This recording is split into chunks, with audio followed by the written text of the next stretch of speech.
This time I'll call the meeting to order. It's 5:15. I would ask that anyone that has cell phones or devices to put them on vibrate or silent, please. For our committee, anyone with pecuniary interest, I would like you to declare that at the time. And at this time, I will we have our minutes from our last meeting. I have a motion here from Nettie McEwen, second to Mike Vasey, that the minutes of the regular committee meeting, Committee of Adjustments meeting held May the 9th, 2023 be approved as presented. All those in favor? That motion is carried. At this time, since we have such a nice crowd here today, I am going to do some introductions. I will introduce our planning executives. Ella Flynn is our Executive Assistant of Corporate Services. She is just stepping out of the role as planning technician. Isabella Kane is our new planning technician that will be taking over as of this past week or so. Adam Sabansky, who is the Director of Public Works. Randy Burke is back there. She is one of our planners. Sarah Baldwin is our senior planner, and she is back there. Ken Melanson is the Manager of Planning and Development Services. He is back there as well. They'll be coming to the front after our first presentation. We also have Corinne Nada, Chief Building Official, and she's at our table. Aaron Butler from the Niagara Planning Group, a representative. He is another planner as well. He's back there. We'll be coming up front as well. And I'll introduce our committee. So to my right, I have Jennifer Turk, who is a member of our Committee of Adjustments. To her right is Councillor Mike Vasey, who is on our committee. To my left is Deputy Mayor Nettie McEwen, who is a part of our committee, and another committee member is Les Goldhawk, and I am Bruce Moulton, and I am the chair of the committee. Just because we have so many people here, I would like everyone to be respectful to each other. We can have good discussion, but I would like it to be all respectful. So I would hope that you would all abide by that. And if not, me as chair, I will hang the gavel. And if I think things are getting out of hand. So to start our meeting tonight, we actually have some business arising from our previous minutes, and that is a septic assessment, a presentation by our Chief Building Official, Corinne Nada. Corinne, if you want to start, or do you want just questions from us? I understood that there was some questions, but I could give a quick little blurb if you like. Yeah, I'd like to. So I'll do an introduction. So back in 2005, there was a policy set at the County of Lambton for our member municipalities as it related to Committee of Adjustment applications such as minor variances, severances, also official plan amendments, zoning bylaw amendments, subdivision approvals. Any properties that were serviced by a private sewage system were to be assessed to ensure that there was viability for a future septic system, and also to determine what type of septic system was in the ground so that it could be reused for the existing use, or there was enough existing land capacity for the septic systems. So for example, reasonable use guidelines come into play from the ministry, which is a general rule that says severances must be, from a septic perspective, 2 acres in clay, 1 acre in sand. If someone wanted to sever a parcel that was less than that size, they would require a hydrogeological report to support that smaller lot size to ensure there was enough room for the house, the swimming pool, the deck, the sheds, and enough room so that septic system could operate efficiently within its own property boundaries. So when an application is received, our department receives a copy, we undertake a septic assessment. And I want to be very clear that each application is site specific. It depends on what the situation is on that property within our parameters of the Ontario Building Code. So not every application is exactly the same. Of course, there are many, but they always seem to have different caveats to them. So I also understand that committee had some questions regarding different applications or how we should be circulating them. So I'd be happy to field those questions. Yeah, I can start and then I'll ask. Oh, sorry, Nettie, if you want, your hand is up before me, by all means. You gave me licorice tonight, so go ahead. Tried to sweeten them up.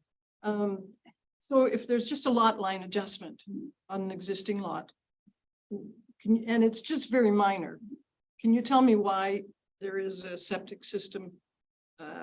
Assessment? Yeah, assessment required? What we need to ensure is that where the lot boundary adjustment is occurring, that there's no septic system in that area. So if the septic system is not shown on the plans or the sketch that are provided as part of the application, then we'll have to go out and we'll need to do an assessment as it relates to the location of the septic system. Because what we don't want to do is allow land taken from one piece to be shifted to another and there be a run or two runs of the septic bed in that space, in that new property boundary. But if there's a driveway, it's obvious that there aren't going to be any runs. Or is that possible that there are runs under the driveway? Okay, an old one. It could be. Okay, all right. We just go out and we try to ascertain, usually time of year. Frost sometimes is the best time to find out when they're septic. So we just work with the applicants. They have time to meet the conditions of severance or minor variance. So we just take that time until they also have time to work with us to get that clearance. Thanks. Anyone else from the committee? I just have a couple questions.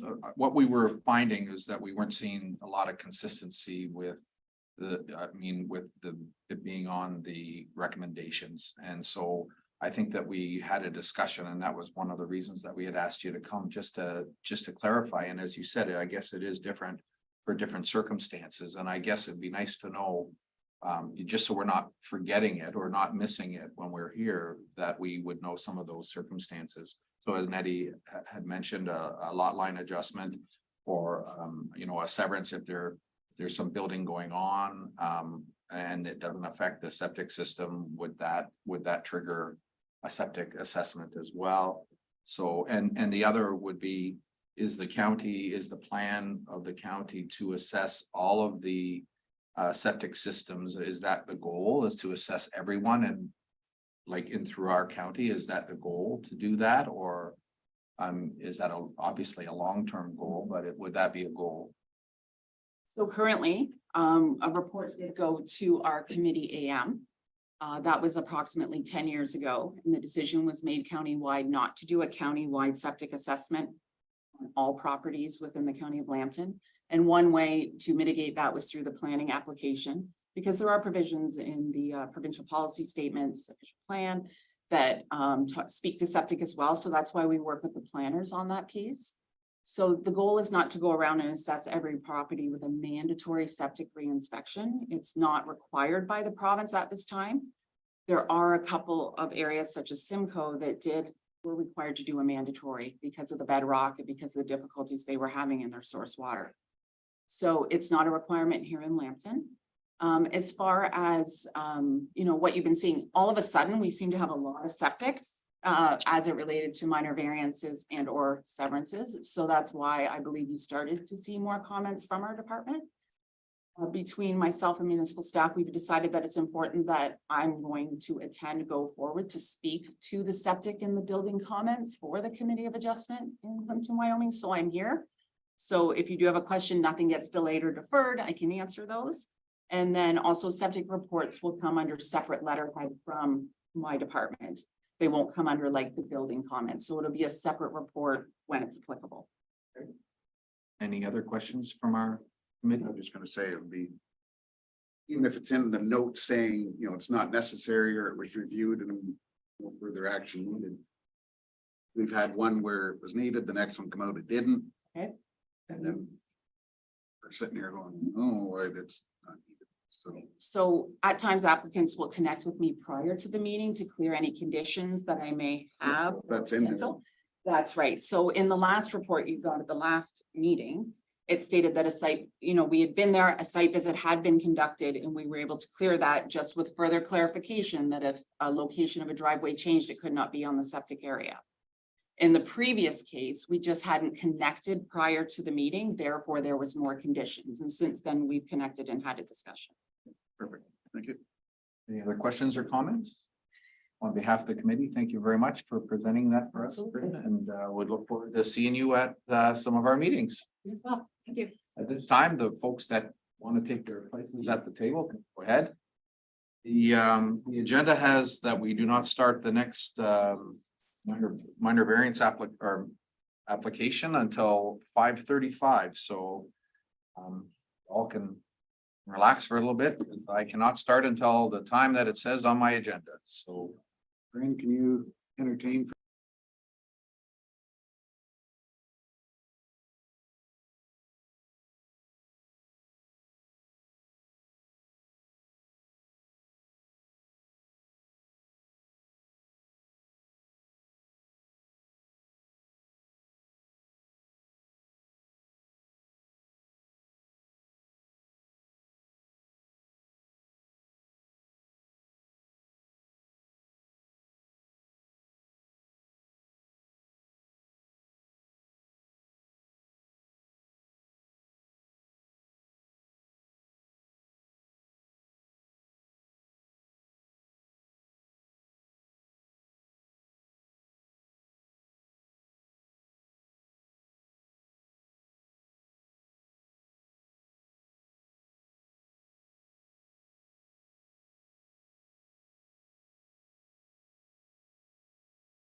We're gonna start minor variance application number A-1723. Take notice that an application has been made by Tech Holdings Limited with respect to the property known as Concession 10, Lot 10, except RP 25 R1580 Part 2, Part 1, except part of RP 25 R6132 Part 1.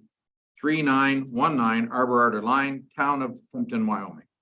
The subject property is zoned agricultural -1A1. Livestock facilities are permitted in this zone. Following variance has been requested for a new livestock facility. Proposed 2 livestock facilities and manure storage to be constructed this year, and in 3 years will have a separation of 167 meters. 548 feet from the nearest off-site residences on Lakeshore Road. Notwithstanding the required minimum distance separation of 320 meters, 1,050 feet, as per section 5.2B. This minor variance process is to correct an error made by the undersigned planning staff. There are no other variances required. There is compliance with all other MDS2 setbacks and zoning bylaw regulations. At this time, I will ask our planning team to have a presentation. Mr. Chair, members of the committee, I'm Kim Watson. I'm the manager of planning and development services for the county of Lambton. Joining me this evening is Aaron Butler, who has been retained as a third-party planning consultant to conduct a review subject application. And also joining me is Sarah Baldwin, who is a senior planner with our team. Before I go any further, Mr. Chairman, I would like to read into the record the cover report that I provided, which is very brief, but I think it's important to read that into the public record in light of the situation that's occurring. So if that's okay, Mr. Chairman. Absolutely. Thank you. The Sauls submitted an application for a building permit to construct 2 livestock facilities with manure storage at the above noted property that you mentioned earlier on Arbor Ardor Line. During the review of the permit, the planning team indicated that the proposal was compliant to the minimum distance separation, also known as MDS setbacks. As a result, a building permit was issued. Subsequently, a phone call to the town indicated concern on the proposal. The planner rechecked the MDS calculation and became aware of an error in the setback in relation to the settlement area that contains a multi-residential development and 2 other dwellings on Oil Heritage Road. Once the error was known, the planning team took ownership of the error and undertook the variance process. Recognizing that the error was made by the team, a third-party planning review of this application was conducted by MPG, and you have that attached in your agenda. It must be stressed that the Sauls followed proper process and made their application in good faith. Planning team acknowledges the error that occurred and the independent decision-making authority of the committee. The Sauls are working in good faith with the team to move forward with the proposal.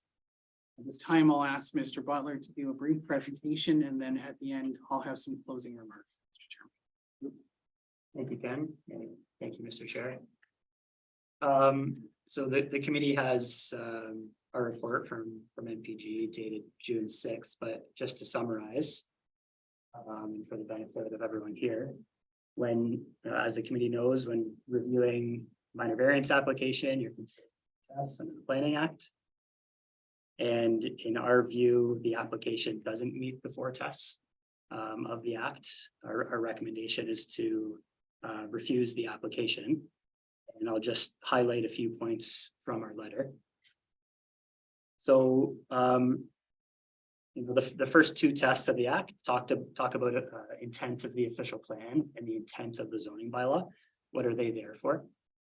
So MDS, minimum distance separation, is designed to address and minimize impacts from livestock facilities. And it's there to support facilities operating in a manner that minimizes complaints. And in my opinion, the variance, really this, what I've just said is the intent of the official plan in the agricultural area, as well as to support farmers. farmers and support farming. But the intent of the zoning bylaw is to implement the minimum distance separation guidelines. And the reduction from 320 meters as required by the NDS to 162 meters. In my opinion, doesn't meet the intent of the zoning bylaw, which is to implement the guidelines and also the intent of the official plan. Really, in our review, we weren't provided anything to prove that, potential impacts from the livestock facility could be or would be or will be mitigated. We didn't have anything in front of us to really, say something could be designed in a manner that mitigate odor or visual impacts. So, not able to say that I don't believe what we have in front of us now that something that impacts would be mitigated. So the other two tests just is the variance minor, and that comes down to impacts. There could be significant negative impacts as a result of the facility locating that close to the residential properties. Therefore, the minor test is not met. And is it appropriate development of the land? Really, for the reasons I've stated, locating the facilities that close isn't appropriate on property, given the potential impacts with the information I have available to me. And that really summarizes the opinion in our report. Thanks, Aaron. I will just conclude our presentation, Mr. Chairman. There's a couple of things I wanted to make sure that were clear. There's based on some of the public comments that have been received and that we've been made aware of throughout this process. One of the things I think it needs to be stated, part of the reason why this is a unique situation is that this settlement area that infringes or causes the need for this variance is very unique. I've spent the better part of 2 hours going through all of the maps in the county official plan. And to say that this, for lack of a better term, island of settlement area is unique is correct. Generally, when you look at where settlement areas are delineated in the county official plan, they are attached to a community. So you will have parcels in the settlement area within a specified community like Kamlaki. So you'll have the community and then it will start to spread out. And generally those parcels are either directly adjacent or all directly connected to. And you can see on the county official plan, the Plympton-Wyoming official plan map, that one of the additions we did in the recent update to your official plan was add the settlement area boundaries into all of the maps. You can see that as the purple dashed line around the area. So it encompasses the multi-residential and the 2 single dwellings. But as you look at this map, it stands alone. It's not part of a community. It's not attached to the settlement area of a community. It's just there. So that in itself creates a unique circumstance that is unique to this site. And you will hear planners often say, every application is based on its merits. That can lend support or it can fall on either side of the equation. I think we just wanted to make sure the committee was aware of that. Number 2, and I think you said it already, Mr. Chairman, it was in the advertisement. There are no other variances required for this application. So if there were any other issues or variances that were needed for this application, then the list that you read off would be even longer. What is before committee is the subject application. That's all that is before you. There are no other variances required. The third thing I wanted to address is that despite the request that's before you, there are portions of this site, significant portions, that do meet the MDS. There is a very noticeable public perception in comments that have been received that by committee saying no to this variance, there will not be a livestock facility on this property. I think it's important for committee to understand that is not the case. There is a very real area that is compliant to MDS. And so the property owners can apply to put their barn in that location and they would be entitled to a permit. And there will be no discussion with the public. It is an as of right process. Just like anyone who applies for a garage and meets all the rules, they would obtain a building permit. So one of the counterbalances to this situation is that committee can, through the tools that you have, should it choose, and I don't want to presuppose your outcome, to approve, you can apply conditions that could deal with things like visual mitigation and screening, limiting the variance to a specific type of livestock. That's an option, those are options in your toolkit, and Mr. Butler and I are prepared to assist you should you go down that route. I don't want to presuppose the committee's decision. The last thing I want to draw the committee's attention to is a policy that exists right now in the county official plan that translates down into official plan for Plympton-Wyoming. And I think it's very important to hear it read. That's policy 4.1.5 that lives in the agricultural section of our official plan.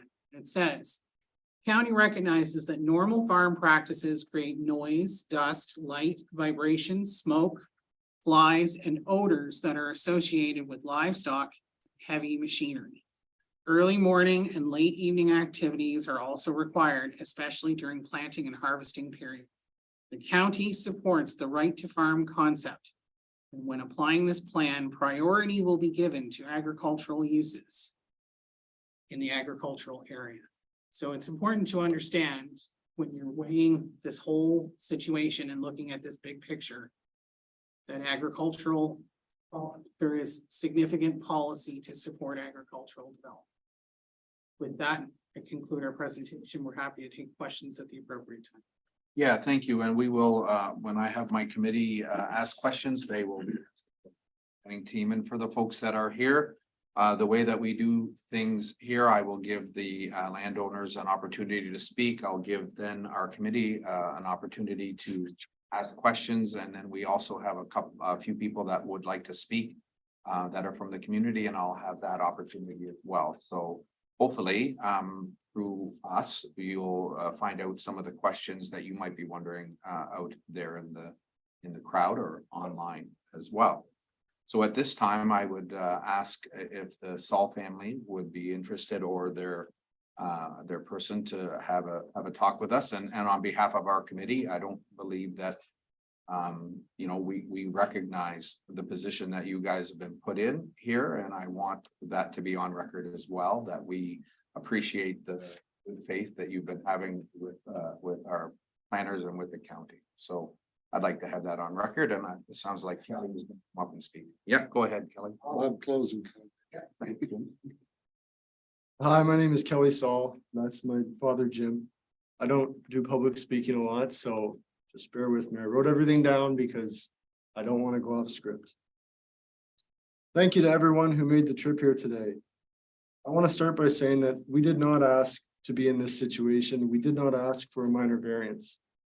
The county planning department presented this as a means to an amicable resolution. And being cooperative, friendly members of our community, we obliged.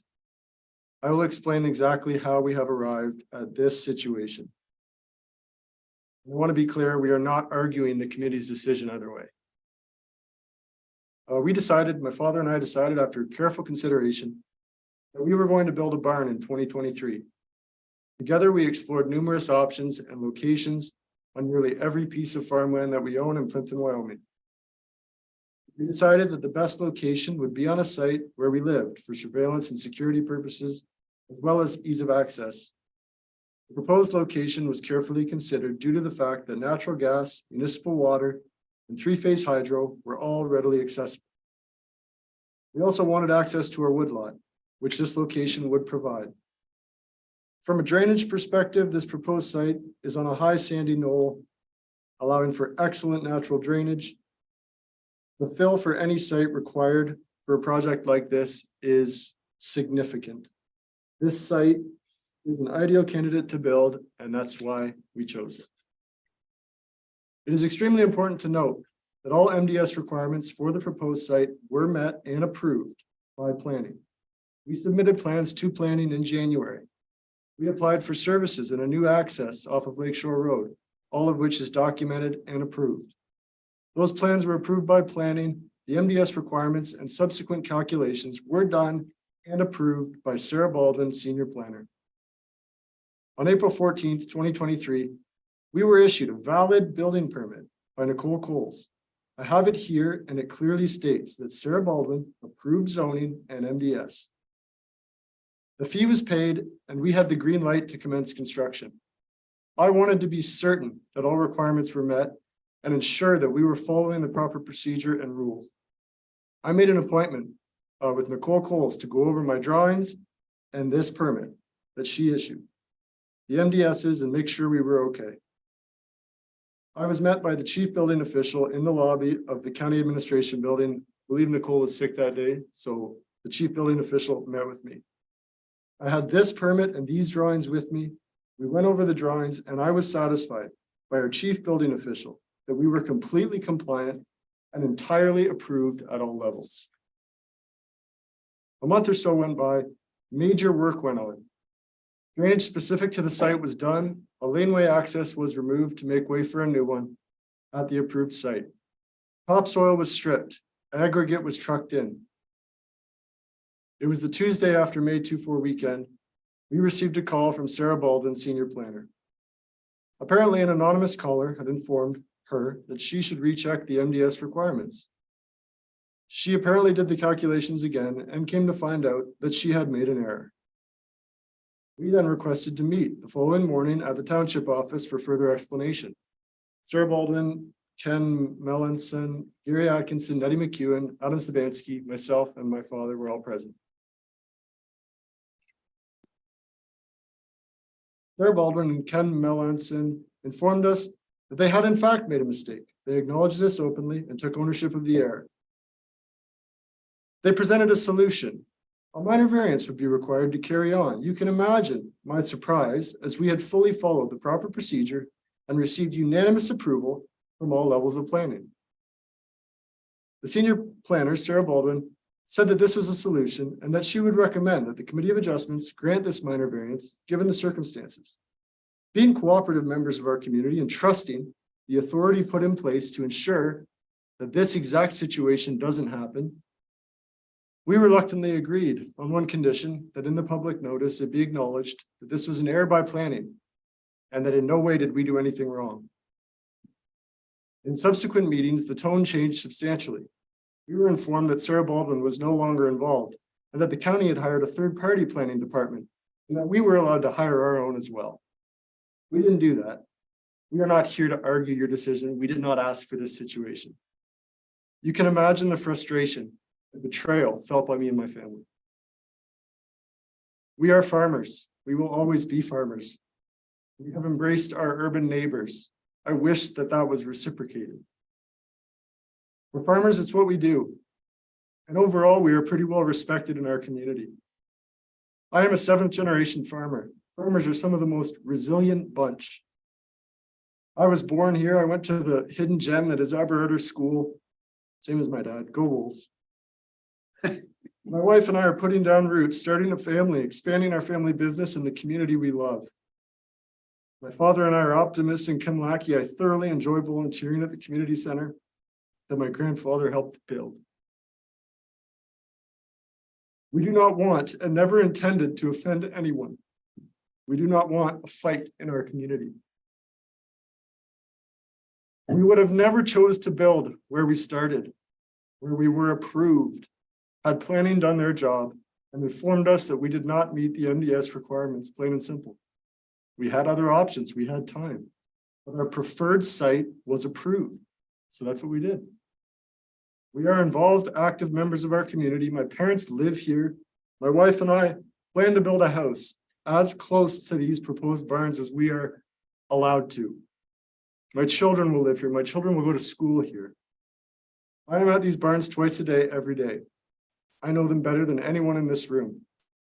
If there was the potential for negative impact to my family who lives there, or my future living there, or any neighbors, this site would never have been considered. An exceptional error has been made. We have been failed by the county, and I believe an exceptional resolution is necessary. Thank you for listening.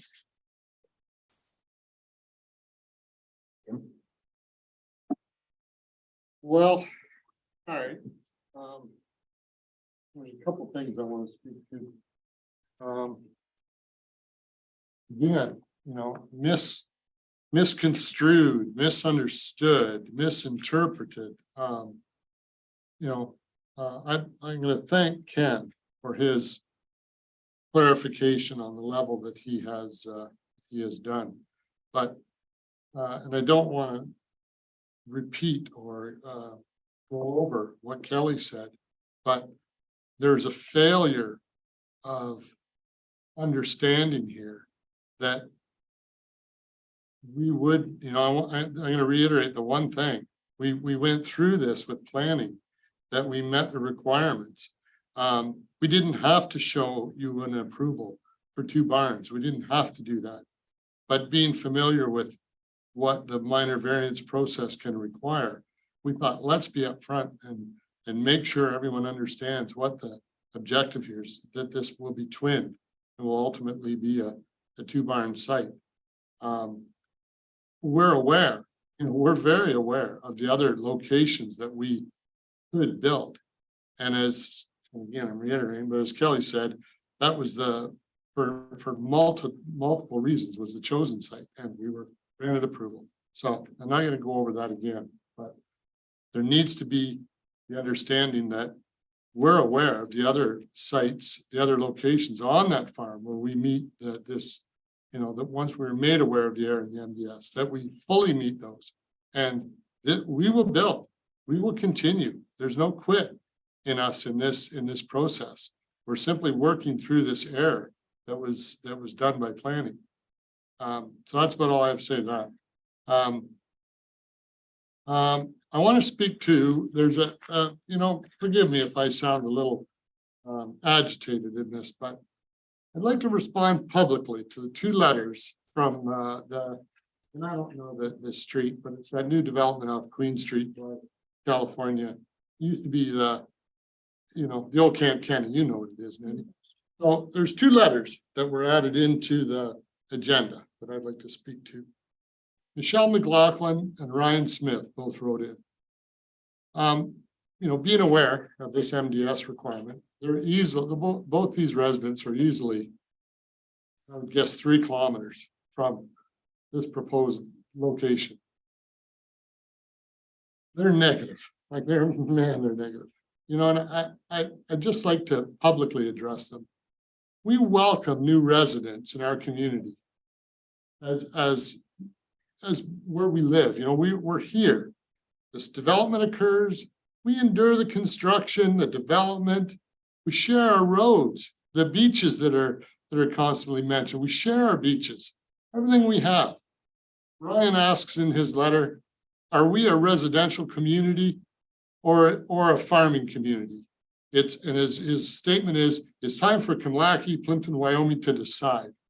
I've lived here my whole life. We've coexisted.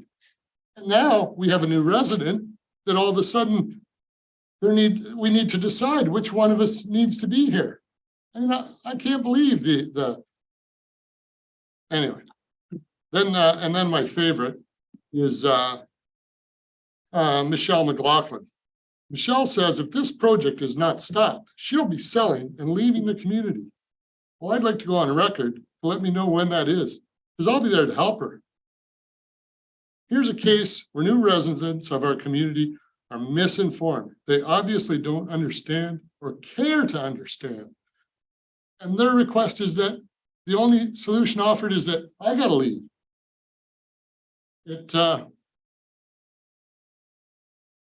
I love my community, but I don't like what it's becoming.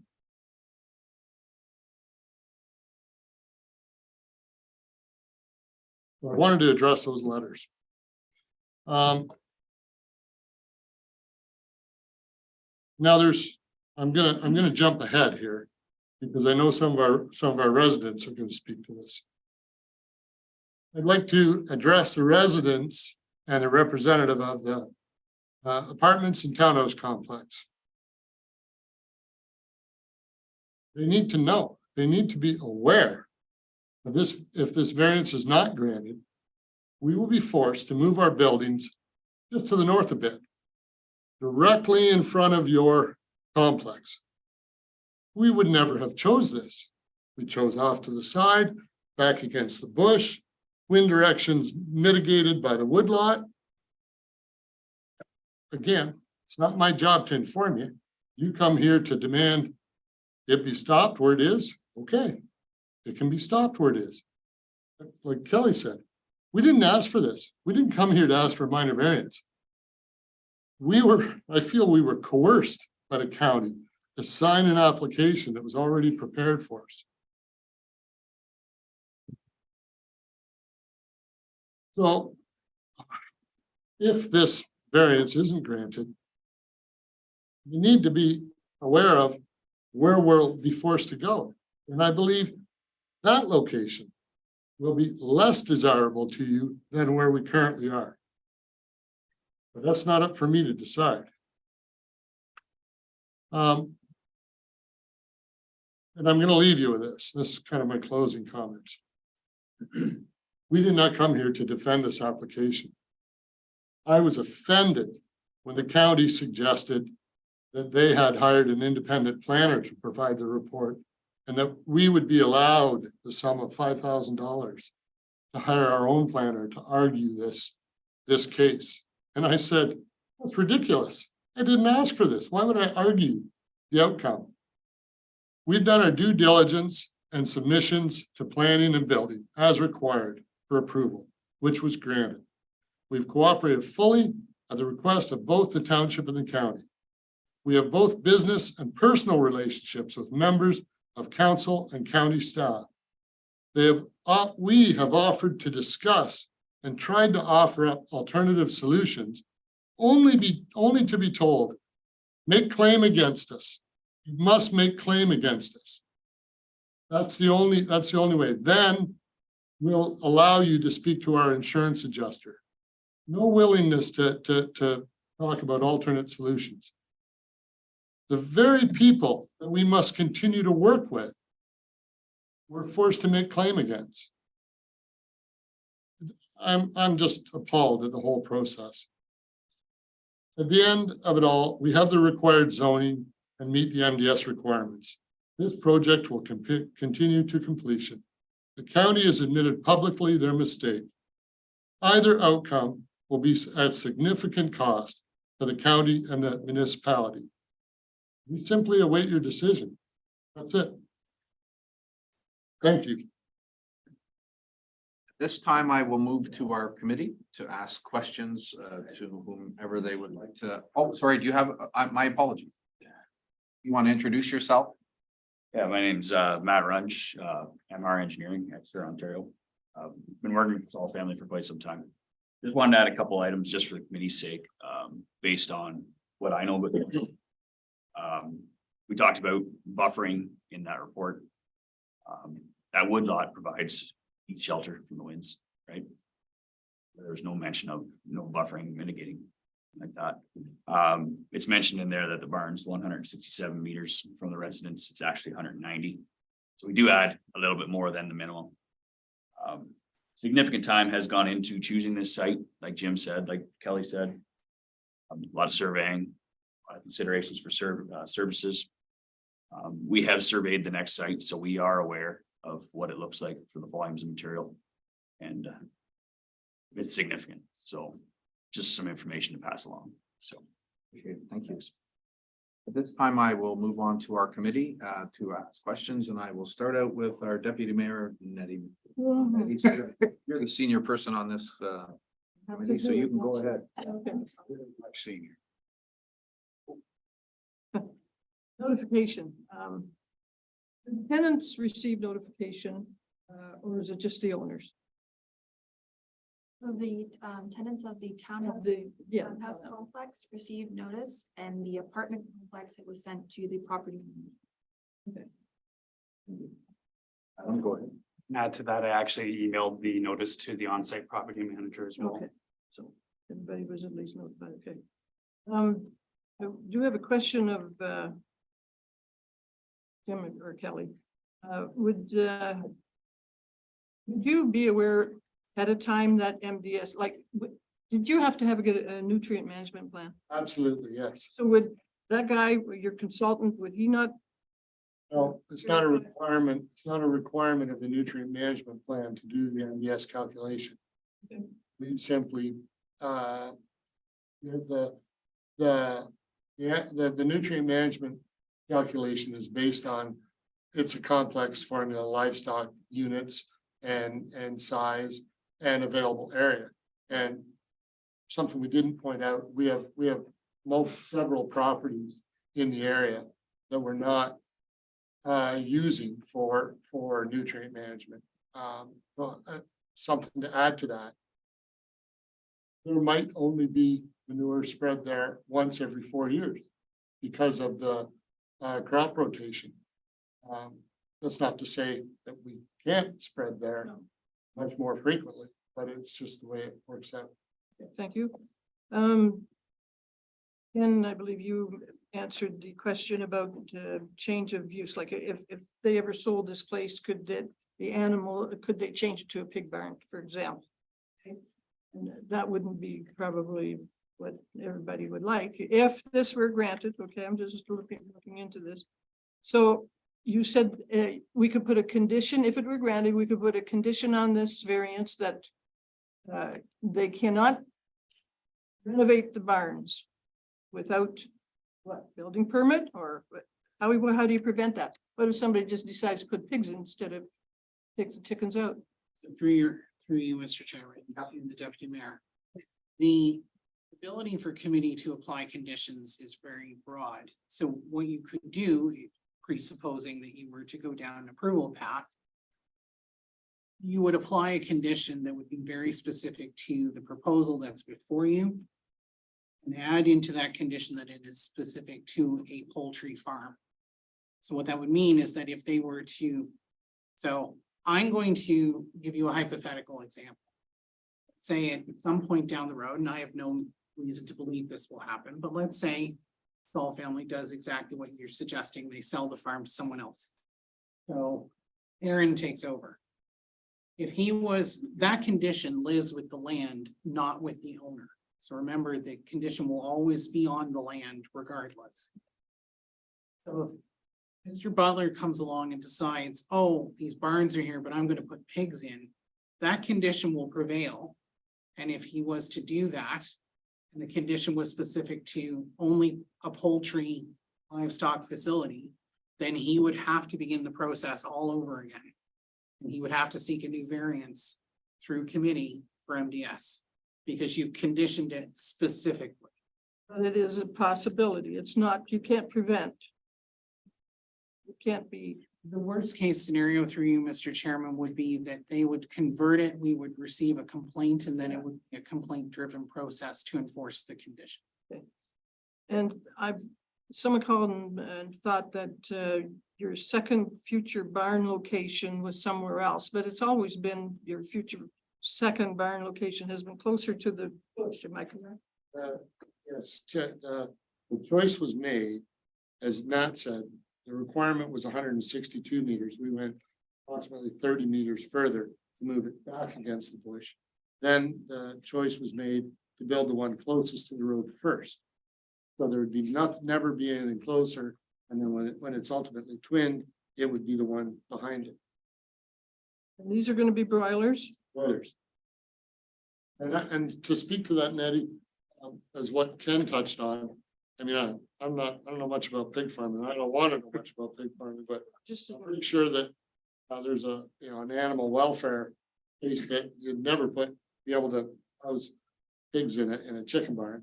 But more importantly, that relevant to what Ken said, the MDS requirements are specific to that type of livestock operation. That further, that you wasn't aware of this, but if you were to put a condition on it, that it was specific to broiler, because if you were to try and change it to layers, it's actually a greater MDS distance. So that's more to the point. That's all the questions I have, Mr. Chair. Great, thank you. Les? I was gonna follow up on A couple of the ones that Rudy had talked about is that the manure management for the manure that's there. We talked about that it would be elsewhere other than the property. Again, it's a rotational thing. Quite often, we can create enough manure to put fertilizer on a farm, 100-acre farm to grow corn. Well, it might take 2 years to make enough manure to fertilize a 100-acre farm to grow corn. So typically, you'd spread manure after wheat harvest. And again, it's all rotational. We typically grow corn and then a year or two of soybeans, possibly back into corn, and then maybe wheat. Wheat's the lowest volume of acreage that we grow, but because wheat's harvested in late July and you have that August, early September weather, typically you would spread manure after wheat harvest, incorporate it. And just to, you touched on the boilers and the layers.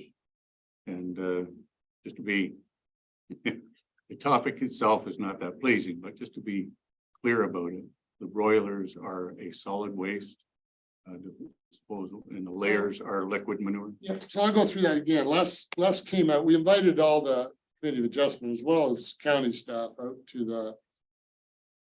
to see our existing barns to better understand what's being talked about. Layers are in the barn for typically a year. The manure type in a layer operation is a slurry. It's generally a liquid. The ammonia that's given off an anaerobic liquids an anaerobic environment, the ammonia that's given off that liquid slurry is incredibly strong, very, very, very, very strong. Broiler manure, the birds are only in the barn for 35 days. In a 9-week cycle, there's a month that the barns sit empty. So that dry straw bedding is stockpiled in the manure storage. It's aerobic. There's virtually no odor off it. I'll point out it was when Les came out, we walked right onto the manure pad. They're stood there on the concrete manure pad, and Les looked around and said, "Where's the manure? Is it in the tank underneath here?" And I said, "No, Les, it's 10 feet away from you. They're and that's why the NDS requirements are different for those types. It's entirely different." I think I explained to you a lifetime ago, I did work at Grant's Hatchery, where I seen the difference between the broilers and the layers. And my mother was working with the layers. My mother would have me strip off. Exactly. But not so much with the just to be clear, as far as the change was concerned, that necessitated this variance from a permit situation to asking for a variance. My understanding is that it becomes the difference between the settlement difference and single dwelling difference. And that some of those single dwellings that are along that road, they'll fall within the minimum distance standard, the way it sits right now. And it's only the settlement area that is, because of the different Category. thank you. Okay. Is why it's changed to the further distance. To put it simply, yes. If we go back to the map, just very quickly from the county or from the official plan, you can see the settlement area noted around the townhouse, and there's two, can't see it very well on this map, but there's two single dwellings that fall into that settlement area rectangle along Lake Shore. The other residential dwellings that are along Lake Shore are considered farm they're primarily dwellings that are part of a farm parcel, so they fall under a lesser category. So they don't have as great of a standard that has to be. As I said earlier, this is a very unique situation in the county. This is the only spot in all of the county that I've been able to find where this kind of this settlement area, for lack of a better term, island exists, not directly connected to or adjacent to a settlement area. And the last one that I have there is basically that I feel that the committee has been put into between a rock and a hard place. That I don't believe it should have even come here now, so. Les? Jennifer?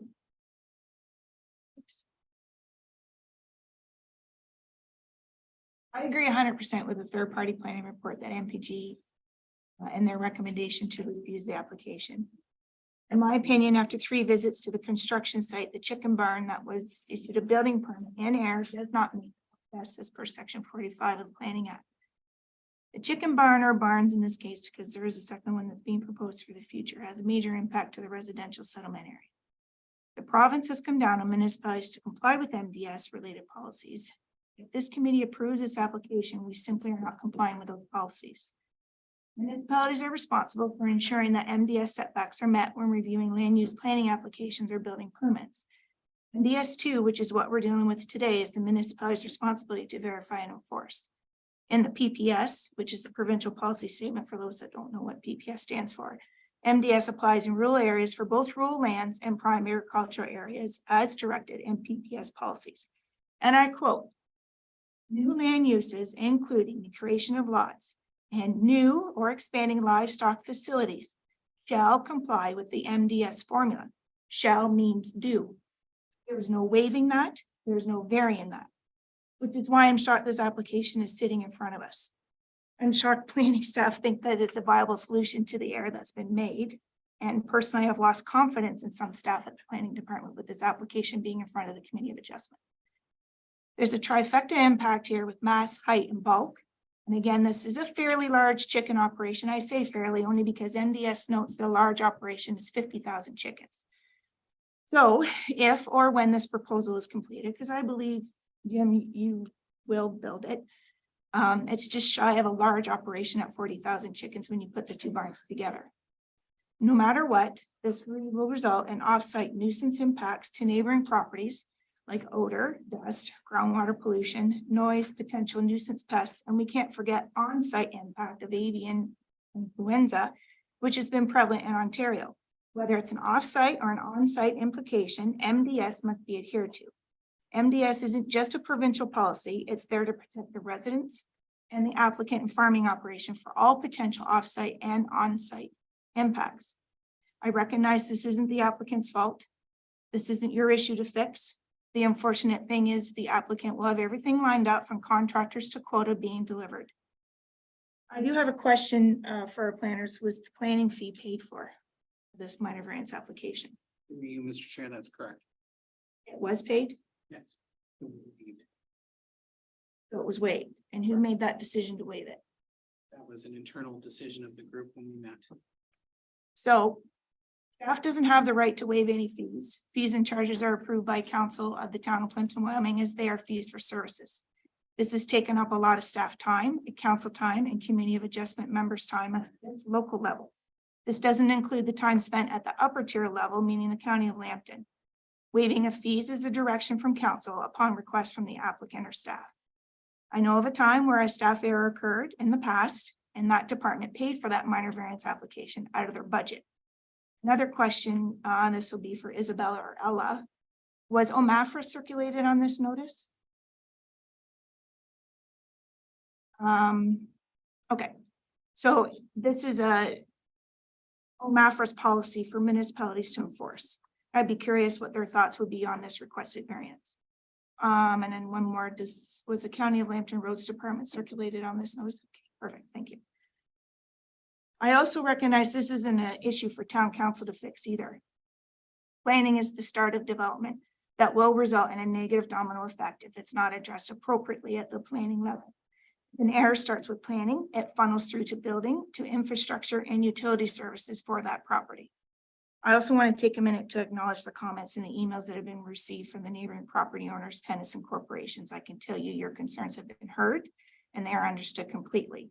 Some of the comments will be addressed through the building permit stage, and some of those comments will be addressed in the new train management plan that Mr. Saul would have had to submit during the building permit process. For me, as a committee member, this starts and stops at MDS. A reminder to this committee that if we as a committee make a decision to approve this application, which is opposite of MPG's recommendation, we need to have a viable planning justification for approving this application. Just because the building permit is issued, that is not a viable planning justification. If the minor variance application came first before the building permit was issued, where would this committee be at making a decision on this application? In summary, unfortunately, my decision is to refuse this application as it's presented because it doesn't meet MDS. Any more questions, Jennifer? Okay. We're busy. Mine's not gonna be near as elegant. For the record, I hate chickens. Let me start by saying, while I'm on this committee, I'm here to make decisions that make sense to work for the town, to work for the people. Not here, I'm not worried about the cost of my decision. It's a little different when I'm on the counselor side of things. Has a mistake been made? Yes. An honest mistake. I've known Sarah for a few years now, and yes, not a mistake.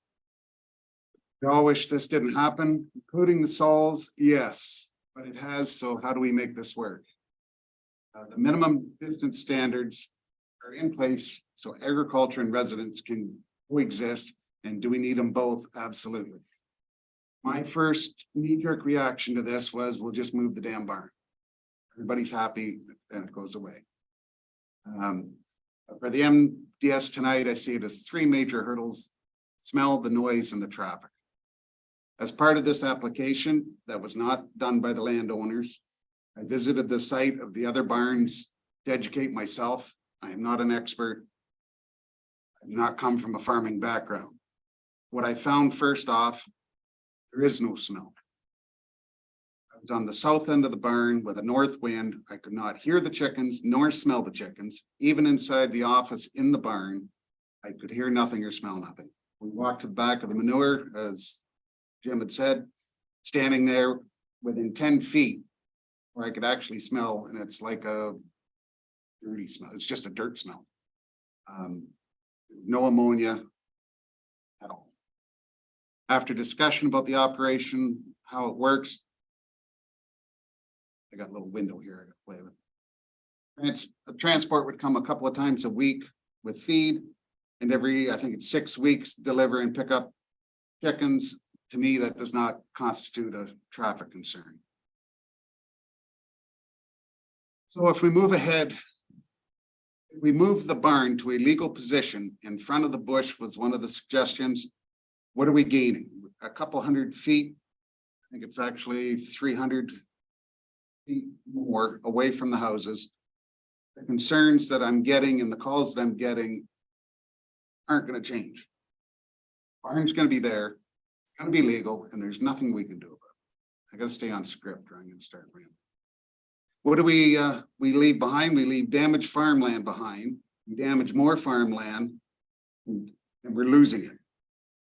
We have the same traffic concerns, the same smells that I didn't smell, and the noise that I didn't hear.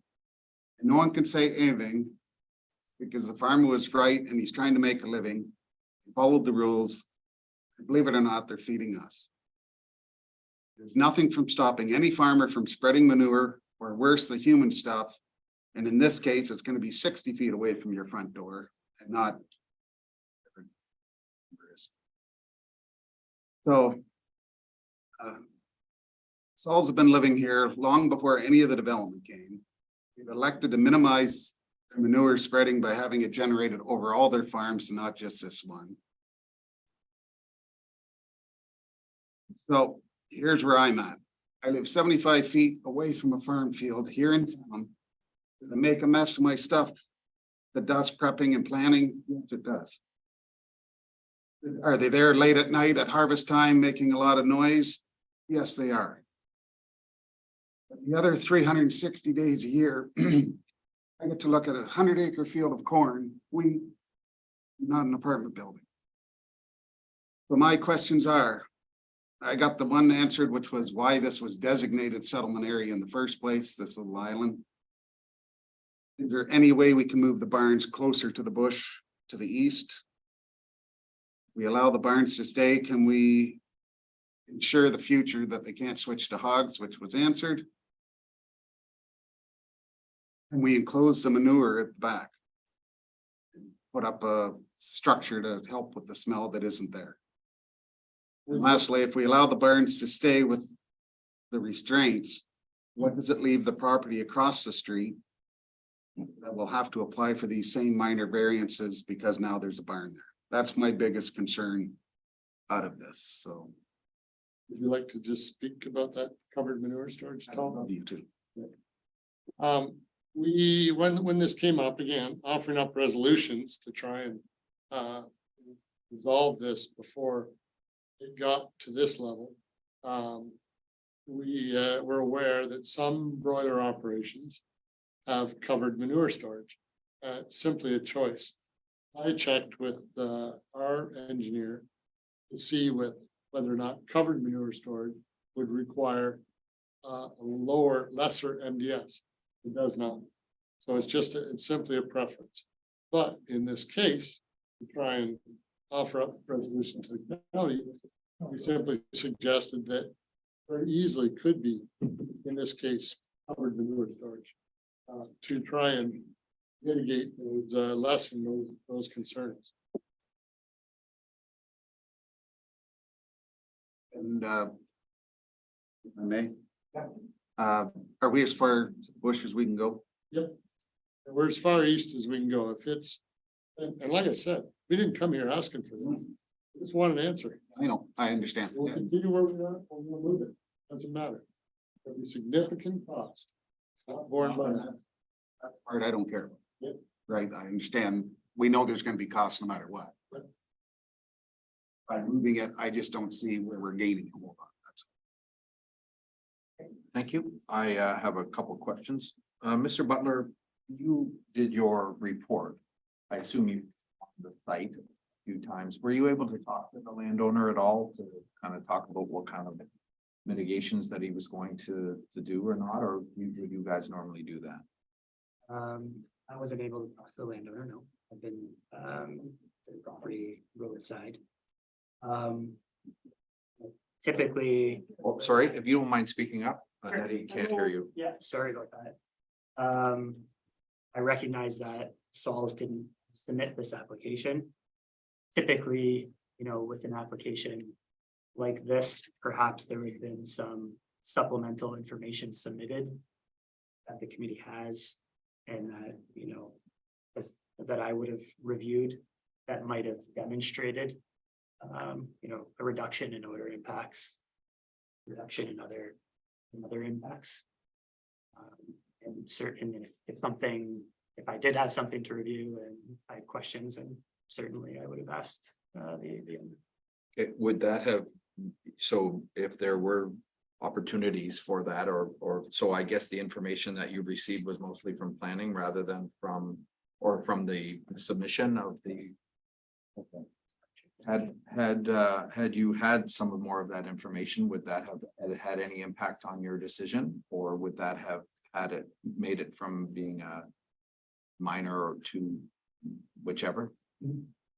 Yeah, yeah, that's possible. I'm not an odor expert. As a planner, though, I'd certainly perhaps look to another expert's report on that, or review of that report, and try to glean the information from it. Certainly, that type of supplemental information would affect my opinion, yes. Okay.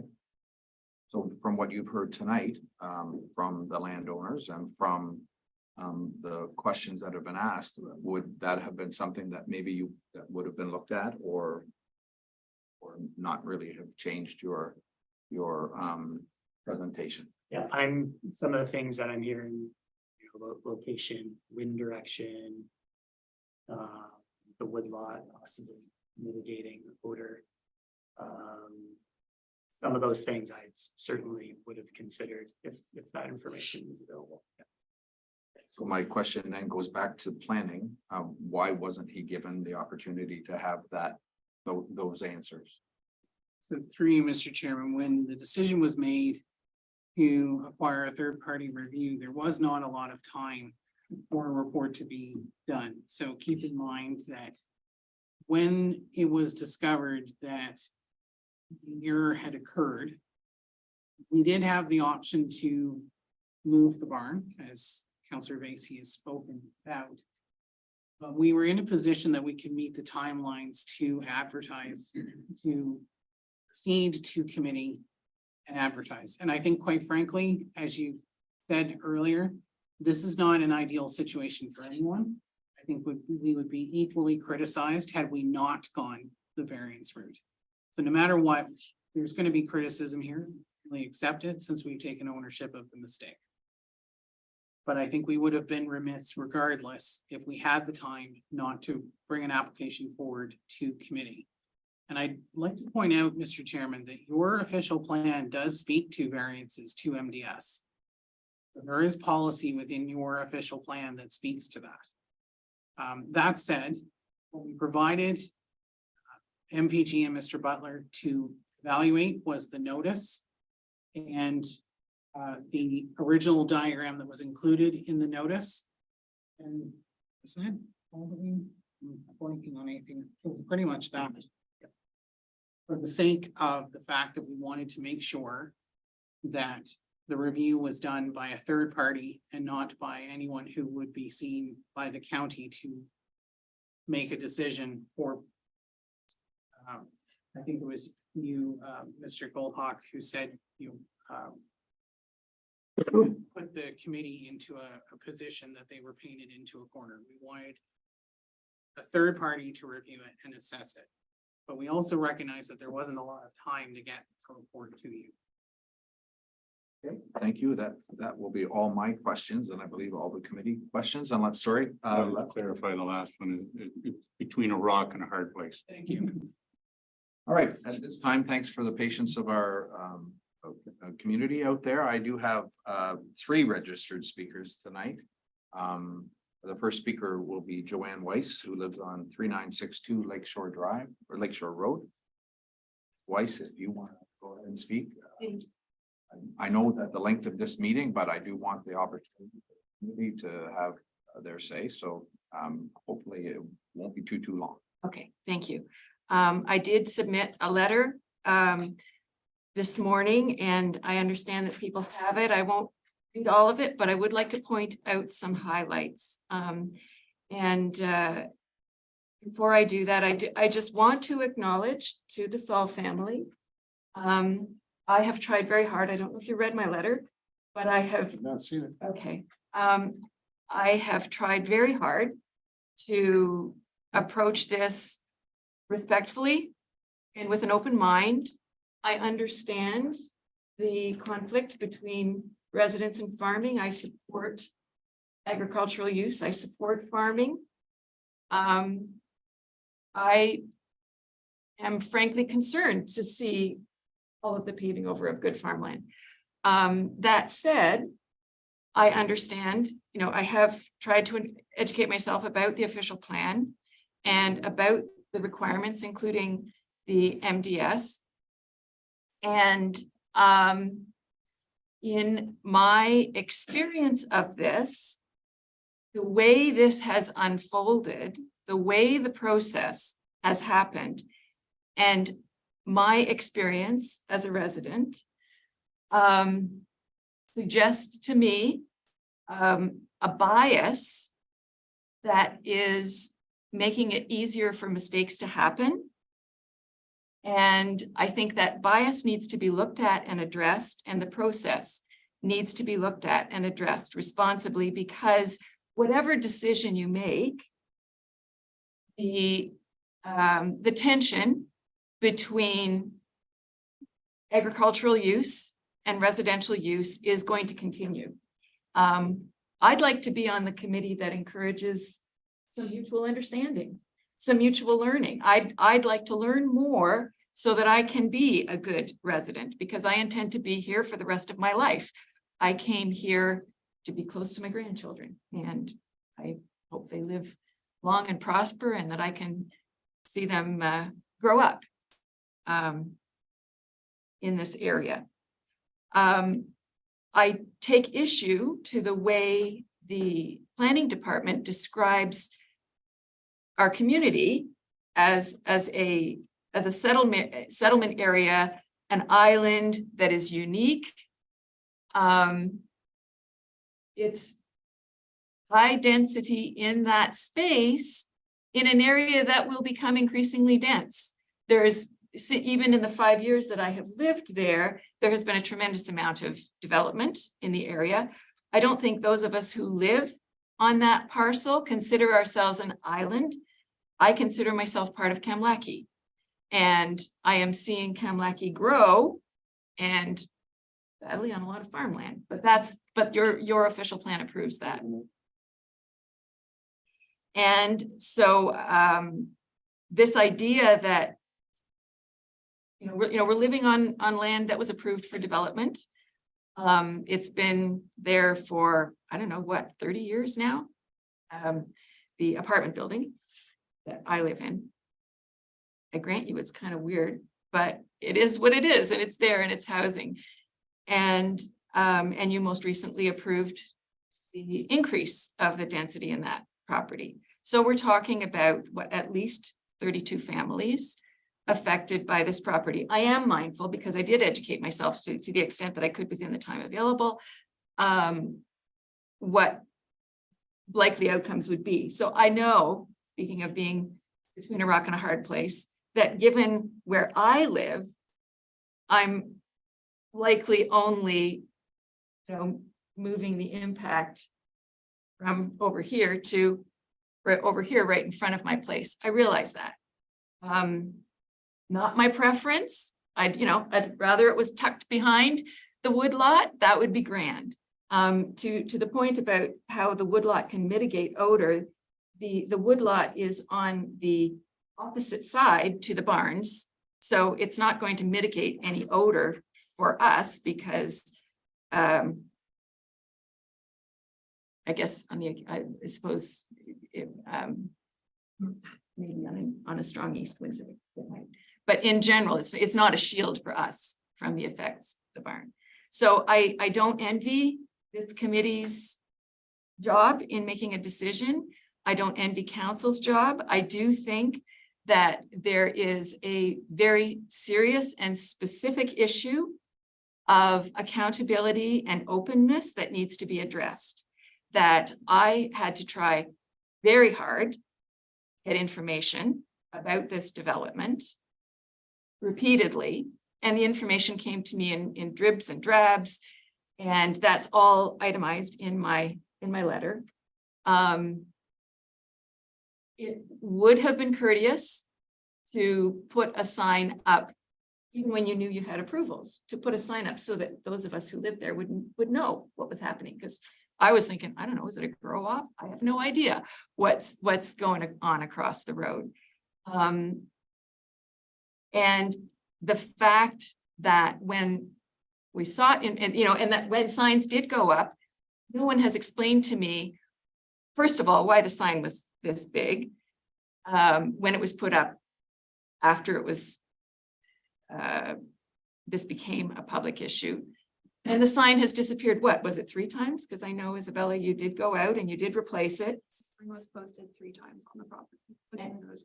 And it disappeared. And I noted that it had disappeared, and bless you, you did put it up again, and then it disappeared again. And you did put it up again. It does invite the question, what is happening in our community that would cause people to withhold information from each other, rather than to sit down respectfully, learn from each other, and get to the root of things. Very much. And I'll just have planning address the issue of putting out basically notices for just regular buildings that would be not having to have variances. If you would like, our planning can to address that. Sure, thank you, Mr. Chairman. So there is no requirement under the Planning Act if an application is as of right and meets all the requirements for any public notice and public engagement. Hence the term as of right, meaning you have the right. Okay, thank you. And our next speaker tonight is Mary Ann Kleinsmith on behalf of Alice Nada. 3900 Lakeshore Road. I submitted a letter this morning also, so most of my comments are in that letter. And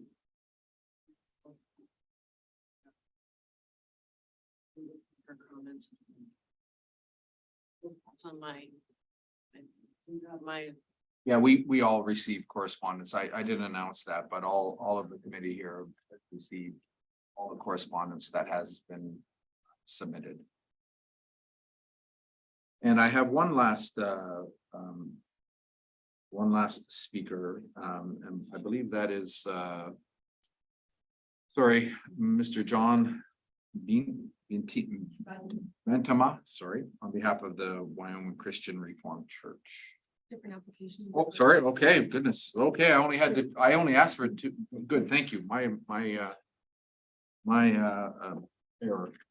All right, so, I just need, yeah, go ahead, Alan. I'm gonna butcher this, I'm sorry.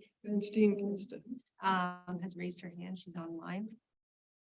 Yeah, I think we've had enough speakers for tonight, and I just for the length of time, I know we've spent a lot of time on this. I really only wanted two speakers. I think I've had two speakers from the affected area. Sorry, if I could just interject, I did submit a letter and I was under the understanding that I couldn't speak because I submitted a letter, but I would just like to say two comments to go along with that letter if I could. Okay, go ahead. I'll keep it brief. I just want to highlight that this is a business decision and not an emotional decision. So I know feelings are hot. It goes along with the fact that we have a process that, I'm sorry, I have a cold, so that's my voice is hard to hear. We have a process that's not being upheld and the standards are not being upheld. And that's what is making things uncomfortable for residents, both and farmers as well. So I'd like, again, for people to think about the fact that perhaps odors are not a huge problem, but what is a huge problem is not following the MDS rules that are there that we've invested money into, and that they are the ones that keep us online and make it a fair, equitable process without any biases. And I think also it's important to consider we have a massive housing shortage in Ontario, and Kamlaki itself has undertaken a number of subdivisions, both in progress and planned. And this new operation will impact their lives. So this development will have the transformation of Kamlaki from a crossroads and thriving small town into an active option for residents. Then there's many more other points in my letter, but I don't agree that the land cannot be repaired. I do believe that there should be a viable justification to turn over these rules. And the argument that who has lived here longest their opinion is most relevant does not wash. We're all here now, and we all need to have our opinions heard and taken seriously. Thank you. All right, thank you very much. We'll move on. I believe I have a motion to get on the floor. Oh, sorry, yes. When you asked for questions, I gave my questions, but I didn't give my opinion, whereas everybody else gave their opinion, I think. So can I give Absolutely, my opinion? Deputy Mayor. I'm sure nobody. You wants to hear can go ahead. This third-party planning report does not support this variance. But if it's denied and these barns are then situated in a location that does meet MDS, they're going to be north of the bush and positioned in an east-west direction. If there's any odor, the north-south direction would have less effect where it's originally planned on this. It'll have less effect on the residential complex.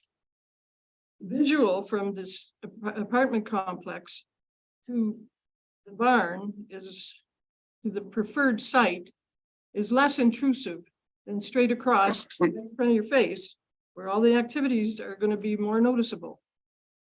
So to rationalize this variance, in my humble opinion, we live next to an agricultural area. We have a responsibility to protect and support that industry. And even though through error, the MDS is not met in the one instance, in just the one instance, it is my belief that the general intent and purpose of the rules have been met. If this is granted, I also want to mention that it would be not be precedent setting, because I've heard that out there.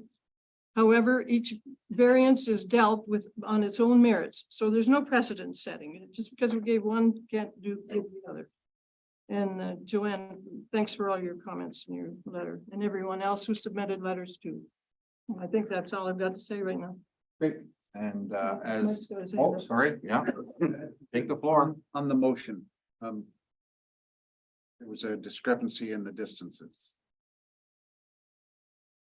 Right there, it says, I think it's 167, but it's actually. So Ella, I'm just asking for clarification. On the motion, I have a separation of 167 meters. Can we clarify that with planning or with whomever? That guy. Make a comment on that, through you, Chair. Absolutely. The 167 is the MDS 1 or MDS 2 for a type A settlement. That's the minimum, further from it. So yes, we're required to be 167. So we're based on how close we can get to the bush, we went 190. So on my basic, so what I need on here is the true numbers that we need to go by, what we're asking for there. Here, With a separation of 190 meters. So that was when it was a type A settlement. That's Just asking for the variance. Right now, we have a separation of 167 meters is what the nearest of off-site residences. Where the minimum distance separation to is 320 meters. will be 190 to the residence. When it's a type A, you measure to the house. Type B, like this island that they talk about, to the property line. That's where there's a bit of a discrepancy. It's 167, is it not? No. 167 is a calculated value based on the MDS2 calculation online, the Agri Suite. Well, can I get the proper numbers for this motion, please? Give them an estimate. I mean, Well, I don't want to rope anybody in. Like I said, I'm gonna be reading the motion. And the motion will be, the motion is the motion. It can be defeated or accepted. We want the right number. We can go with 180. get that 180 will be sufficient. Is that fine with planning? That is, I looking at what was provided, and where the arc is for the 167. And then with the what, Mr. Solomon, Runnage have said, 180 would be sufficient. All right. Thank you. Sorry. I'm sorry, may I just ask a clarification? It is concerning to me that you would be fudging with numbers without any verification. I know it's a moot point, but it's an optic, right? You're seeking to make it look less of a variance. Just want, I'm truly We trying to want get that. it on the motion, the exact number. I not fudge any numbers. I'm just trying to get the proper numbers. I just, and I would only suggest that deciding them in this room without any verification doesn't make it more accurate. What I'm been told from planning is that it is accurate. So I'm gonna go with this, and my mover and seconder are okay with the new number that I have. Mike and. I just knew there's a discrepancy then. Okay, thank you. That motion doesn't have any conditions on it. Okay, then. I wanted you to add the conditions. This time we'll have about a 1 minute break. I hope it's 1 minute. Maybe planning could help me. Actually, I've been tracking your. Tracking me? in terms of what you might have been thinking about, so maybe, Okay, so I'll, well, if you'd like, I can read them out. we gotta be on here. So presuming that you want to approve. Guidance of bylaw.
All right, we'll resume the meeting. Are we back online?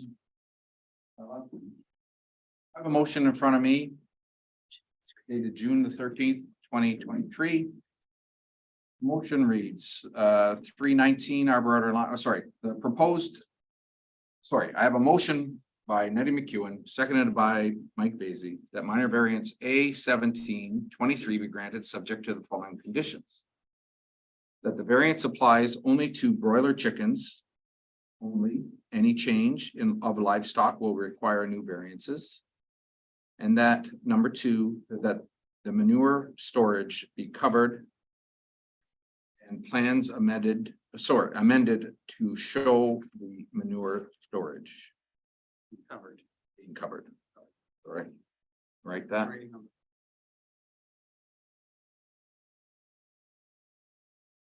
And at this time, I will call the question. All those in favor? Opposed? That motion is carried. Oh, sorry. I am voting for. I should have asked for that. But- So we'll move on. Chair. I assume we're complete. I'm sorry, my apologies. There is a 20-day appeal period. Oh. We have to talk about that. So the 20-day appeal period is in effect. Once again, you'll be in contact with our planner, Ella, or Isabella. And anything that needs to happen in the next 20 days. For those of you who are here, there are no third-party appeals. The only appeal will be from the town or from the landowner. So can we ask that? Does the county have the ability to waive the 20-day appeal period because it? So as far as I am understood, that there is no way to change that 20-day appeal period. And I think I'm correct with that. Okay. The decision. Thank you all very much.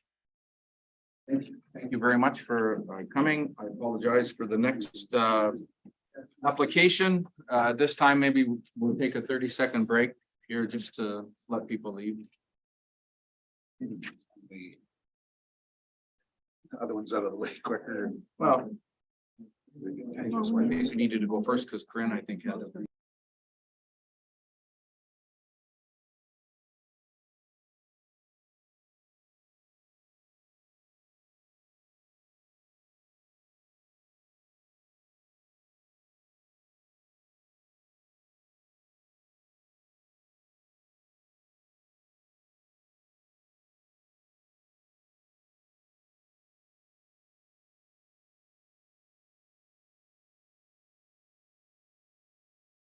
All right, let's move on. Are we back online? Ella and Isabella? All right. Apologize for the next folks that are here. Sorry that we're only 50 minutes late, but as you know, we try to do our due diligence here, so thank you for your patience. I have a minor variance application A 1623. Take notice that an application has been made by Felix Weber with respect to the property known as Session 8 W Part Lot 295859 Fisher Line, town of Plympton-Wyoming. The subject property is zoned agricultural 1 A1 with a hazard H, significant natural area SNA, and wetland wet over portions of the land. Single detached dwellings are permitted in the A1 zone. The following variance has been requested for a proposed single detached dwelling. 1, a variance of 92.3 meters, 302.8 feet, as proposed. Front yard setback is 142.3 meters, 467 feet. Notwithstanding, the maximum permitted front yard setback of 50 meters, 164 feet, as per A1 zoning in Table A of the zoning bylaw. All right, at this time, if I'm not mistaken, so we will move then to our planner. Welcome, Planner Randy Burke, to talk on the behalf of the Planning Committee. Through you to the chair, does the committee want a presentation? I know we're over. No, I think we would like to do our due diligence, so I believe that I feel that we would like to have a presentation. Thank you. Okay. Concise, right? I will do my best. 3 words or less. So the applicant has submitted a application for setback. As mentioned earlier, in order for a minor variance, we must consider the 4 tests within the Planning Act. In order to do that, all information must be provided by the applicant to staff to do that in a professional manner and make sure we're analyzing everything. In this case, it is an agricultural area, so we have to think of MDS, which we've maybe come to know.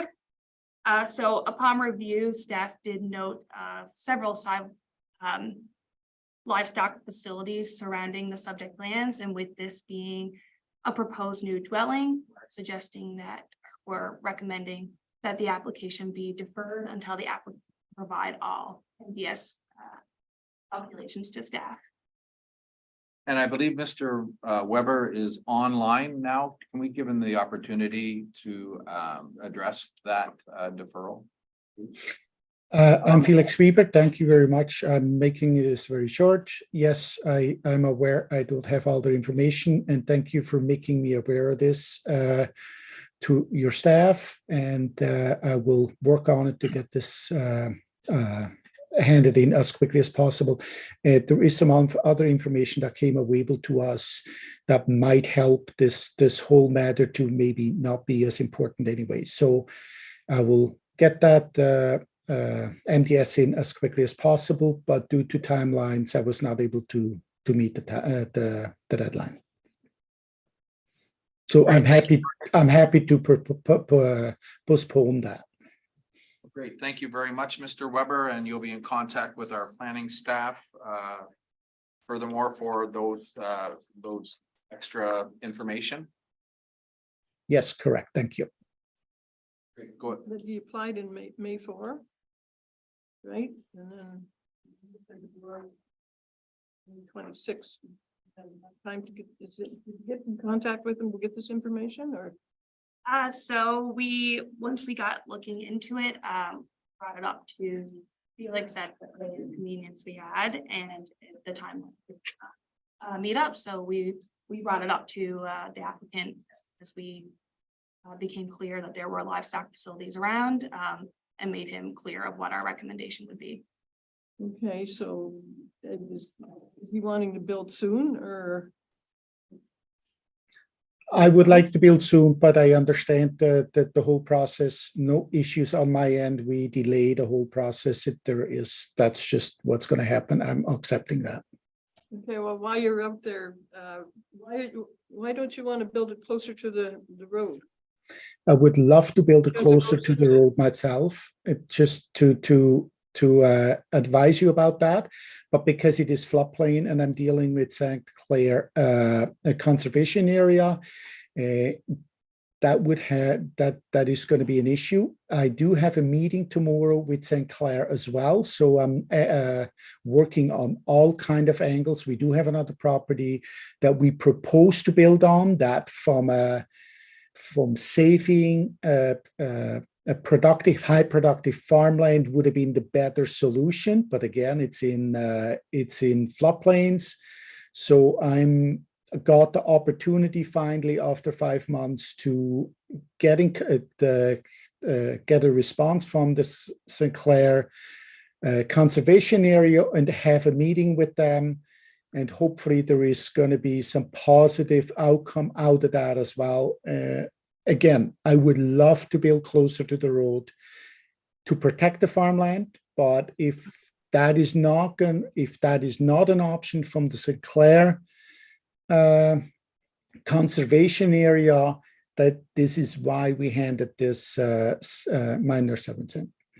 Oh, it only took them 5 months for you to get a meeting? Yes, it took us 5 months, and with a little bit of push, we finally got a meeting. And I'm again thankful to the staff to help me to get into the right direction, to talk to the person that was able to get us a meeting. Thanks. And there's already an existing storage shed in that floodplain area. Yes, there used to be a house on there as well that we took down due to damage after renting it. It was not feasible to live in that house anymore, so we had to take it down.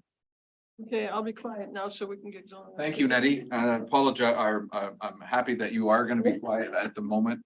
Mr. Weber, so Isabella, are we able to get him in for if all the information, or were we able to get him in for the July committee of adjustments, or? Can I make the recommendations? Can we actually set this back to September, as much as I would like to be earlier? But we're absolutely, not Mr. Weber, that would be fine with us. Not sorry if I misspoke on behalf of our planning folks, but I think that would be great. Thank you very much. So I have a motion here that minor variance, or sorry, motion posed by Jennifer Turk, seconded by Mr. Mike Basie, that minor variance A1623 be deferred, subject to the following conditions, and conditions are that the applicant provide minimum distance separation MDS calculations. All those in favor? And that is carried. Thank you. Did sign that. All right, moving along. Now we're not as far behind. So take notice, we have a minor variance application A1523. Take notice that an application has been made by Brent Hornblower with respect to the property known as concession 3 part lot 16737 Broadway Street, town of Plympton-Wyoming. The subject property is zoned residential 1R1. Detached accessory structures are permitted in the R1 zone. The following variance has been requested for a proposed detached garage. 1, a variance of 26.5 meters, 285.2 square feet to permit the proposed total lot coverage of all accessory buildings and structures of 120 square meters, 1,291.6 square feet, notwithstanding the maximum permitted combined lot coverage of all detached accessory buildings of 93 square meters, 1,001 square feet, as per section 3.4A2 of the zoning bylaw. Number 2, a variance of 0.5 meters, 1.6 feet to permit a height 6 meters, 19.6 feet from section 3.3. 4B, which permits a maximum height of 5.5 meters, 18 feet. And number 3, a variance of 1.4 meters, 4.5 feet to permit a proposed main floor ceiling clearance 4.5 meters, 14.7 feet, notwithstanding the maximum permitted main floor ceiling height of 3.1 meters, 10.2 feet, if the structure exceeds 4.5 meters, 14.8 feet in height as per subsection 3.4B or 1 of the zoning bylaw. Once again, I will refer to our planner. Through the chair, I'll ask with the committee like present. Absolutely. So again, for a minor variance, you have to consider the 4 tests, so I'll go through those. So is the requested variance minor? Staff believe that variance is minor. It is a bigger lot, so it can facilitate a garage of this size, and the proposed height and clearance reliefs will allow for storage, which is permitted on lands designated and zoned residential. So moving on, this can go right into, is the general intent and purpose of the official plan maintained? It is designated residential area, which allows for detached accessory buildings. So therefore, the general intent of the official plan is maintained. As well with the zoning bylaw, we believe that the general intent is maintained, with it being zoned residential R1 and allowing detached accessory structures for specifically storage use, and the proposed lot coverage only takes up 3%. The issue arises that it's over 93 meter squares, which the zoning bylaw puts the cap at. That's where the relief is required. But it's not anticipated to have any adverse effects on the property nor the surrounding properties. Is the minor variance desirable for the appropriate development? Again, it is designated and zoned for this specific use, so we believe that it is a appropriate development for the land. So it is planning's recommendation that the application be removed with the conditions reported. Great, thank you. For Hornblower, anything to add to our planner's presentation? No, sir. Great. This time I will ask our committee, before I do that, correspondence, Ella and Isabella, I believe that there was correspondence on this. I believe our committee has seen all the correspondence. There's no more that we have received. No additional correspondence, except the correspondence you have received is a letter that the individual would like to speak and present to council. Okay, right, and that is the name that I have here. Thank you very much, and we will speaker an opportunity after our committee asks their questions. So I will go to Vazy. Questions? No questions, no concerns. Jennifer? I have no questions and I have no concerns. It's nice seeing that. Yes, I do have a question. There's a drain runs through there, through that property. Isn't there a setback from a municipal drain? Or any kind of a building? I'm sure there is.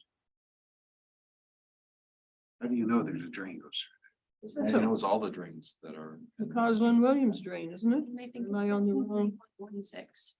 Go ahead, so Eddie, if you don't mind, Adam might be able to Yeah. address that. So Public Works staff, more specifically our drainage superintendent, did look at the municipal drain and the proposed building. The proposed building is located at the southeast corner of the property, whereas the drain is located on the north portion of the property. The drain is shallow in nature. So the drainage superintendent felt that there would be no adverse setback requirements or effects to the municipal drain. But we did note that the owner needs to be mindful of the location of municipal drain, especially during construction, as this is a shallow drain, it could be damaged by heavy lifting. Additionally, the property owner will be required to develop a certified lot grading plan. And if they choose to connect a rear yard catch basin into said drain, that the drainage superintendent be given the opportunity to inspect the connection prior to being made. Okay, I realize that maybe he's gonna try and avoid doing anything with that drain, but I still think there's a setback in our zoning bylaw from a municipal drain. Yes, ma'am, there is. That measurement is, It's a specific calculation that goes from the bottom of the pipe out at a 1-to-1 with a safety factor of approximately 1 meter. I do not have the calculations in front of me, but I was given the impression by so my is staff he that going to meet that? that is the Sure. understanding I've been given, yes. Okay, if he doesn't, then he has to have a variance, right? If he doesn't, we Well, would it's just probably that- ask that the foundation be deepened to avoid the variance. So I don't think there would be a situation where we would necessarily have to have a variance in this given the circumstances, provided the location of the garage does not change.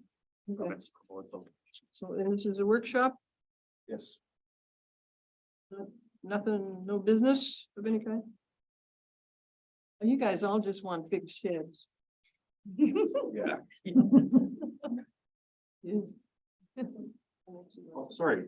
No, it's okay. I just have a question. Does the property owner know where the drain is so that he can stay away from it when he goes to construct his accessory building? I have a good idea, but I don't exactly. You can. Can we Can we put that provide on him our- with a map that shows where the drain is so he'll stay away from it? No. That drain is extremely old agricultural drain, which we do not have as constructed drawings for.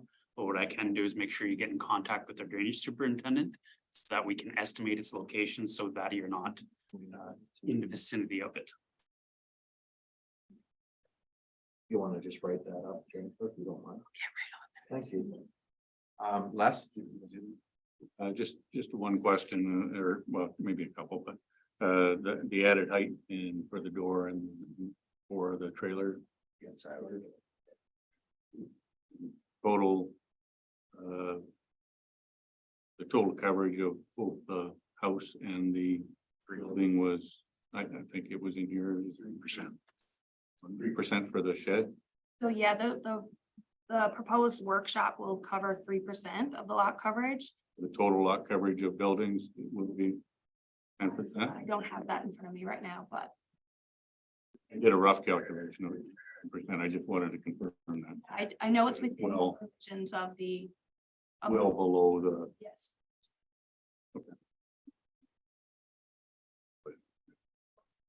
All right. Thank you. I have a speaker here that would like to speak, Mr. Vetma. My apologies. Go ahead, the floor is yours, sir.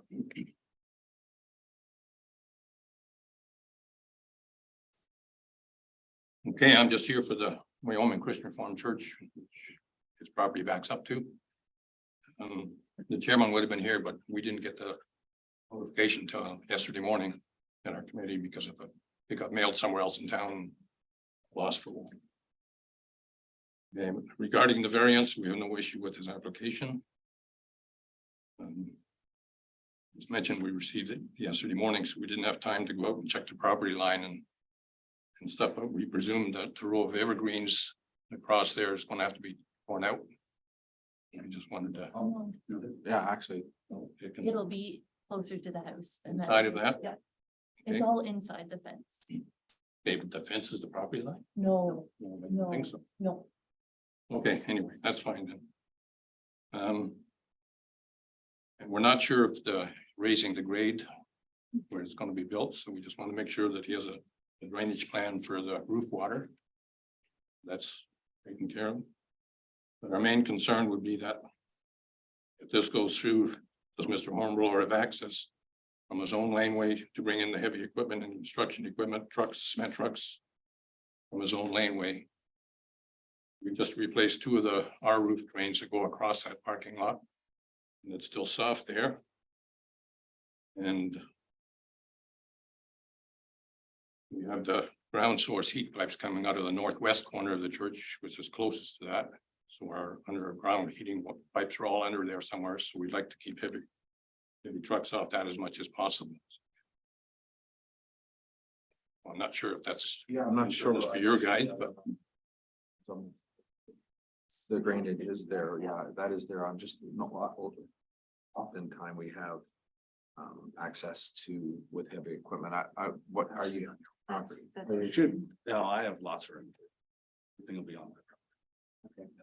Mr. Chairman, if I could. Yep. Nothing in any variance or planning application approval grants anyone access to someone else's property without Right. their consent. Yeah. Just want to make sure that that's on. Yeah. Okay, that's all we wanted to present. Great, thank you very much. Any other questions from the committee? Anything from planning? Well, this time I have a motion by Jennifer Turk, seconded by Mike Vasey. The minor variance A1523 be granted, subject to the following conditions. One, that a certified lot grading plan be submitted to the town of Plympton-Wyoming and approved by the town prior to the permit issuance. That the final grading plan certificate submitted to the town of Plympton-Wyoming upon final completion, subject to town final approval. That the applicant apply for a building permit and comply with all requirements as prescribed by the Ontario Building Code to the satisfaction of the County of Lambton Services Department. Number 4, that eaves troughs, downspouts and grading maintained accordingly and within own property boundaries, no exceptions, and that drainage waters are not diverted to neighboring properties.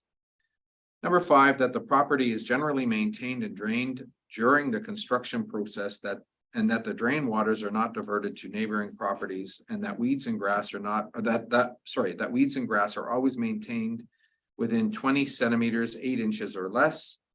That no commercial, industrial, agricultural or livestock uses are permitted for the accessory building and, number 7, that the accessory building is for personal storage use only and there is to be no habitable space. And that the municipal drain be protected against any damage during construction. I'll call the question. All those in favor? That is carried. Thank you very much. As you heard from our last application, there's a 20-day appeal period.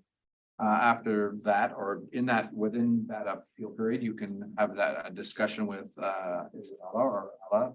And they can give you any instructions or answer any questions that you have for that.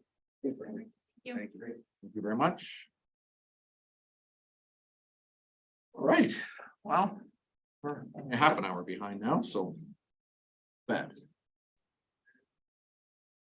All right, we have minor variance application A1423. Take notice that an application has been made by Richard Zubik with respect to the property known as Plan 21 Lot 9 4535 William Street, town of Plympton-Wyoming. Subject property is zoned residential 1 R1. Detached accessory structures are permitted in the R1 zone. The following variance has been requested for a proposed replacement detached garage. Number 1, a variance of 7.2% as the proposed total lot coverage of all buildings and structures would be 42.2%, notwithstanding the maximum lot coverage of 35% as per R1 zoning in table A of the zoning bylaw. At this time, I will once again defer to our planner, Randy Burke. Giving us I'm Rick Zippick. Oh, hi. I'll give you an opportunity as soon as the planner is done. Guys. I figured that's who you were, because I know those guys over there in that corner, so I'm figuring that they weren't here for that. Go ahead, Randy. So through you, the chair, I will discuss the 4 tests for minor variance applications as per the Planning Act. So the first one is the requested variance minor? The requested variance is minor. It's not anticipated that the maximum lot coverage will have any adverse impacts on the property nor the surrounding lands. And it is proposed the next dwelling is replacing, or not dwelling, sorry, accessory use is replacing the current garage that is located on the property. So this new updated one is not anticipated to have any adverse effects. Is the general intent and purpose of the official plan maintained? It is designated Lakeshore residential area, which the primary use in this designation is for low density residential development, which includes a detached accessory structure. So in that case, the general intent is maintained. is the general intent and purpose of the zoning bylaw maintained? It is zoned residential R1, allows for detached accessory structures. It is again intended to replace the existing detached garage, and bringing the garage flush with the house line, so we don't see that there's going to be adverse impact for the surrounding neighbors or anything, and it does comply with required setbacks. As well as a garage for storage purposes within the zoning bylaw. Thus, the general intent and purpose is maintained. And is the minor variance desirable for the appropriate development? Staff is under the opinion that the variance is desirable and appropriate for the development as it is zoned and designated for the proposed use. So then planning recommends approval followed subject to the conditions within the report. Great. Mr. Zubik, would you like to add anything to our planner's report? Or the floor is yours. No, I'm gonna knock the garage down. I think Les was out there, I missed you. But it's about 18 feet high now, the second story, I'm gonna bring it down to 13.6. My plan is for double car garage. Keep my ATV in there. The garage now has no eave troughs on it. I just purchased a house in June 1st, but I'm running the eave troughs towards the lake. The water goes that way. It's my intent to keep 2 vehicles in there. The weather and the ATV, so nobody steals it. And I'm cleaning up the yard. I'm just. Great. Ella or Isabella, did we receive any correspondence on this application? Yes, we received 2 emails and 1 attachment drawing from a neighboring. Mr. Zubik, were you able to read those comments and whatnot? Yeah, so any comments on that or the drawing at all? I'm sure that the committee probably we're gonna ask you that as well, but is there anything you want to add? Well, in his letter to you people or somebody, he's saying that the lady on Laurel has a sub pump in the basement.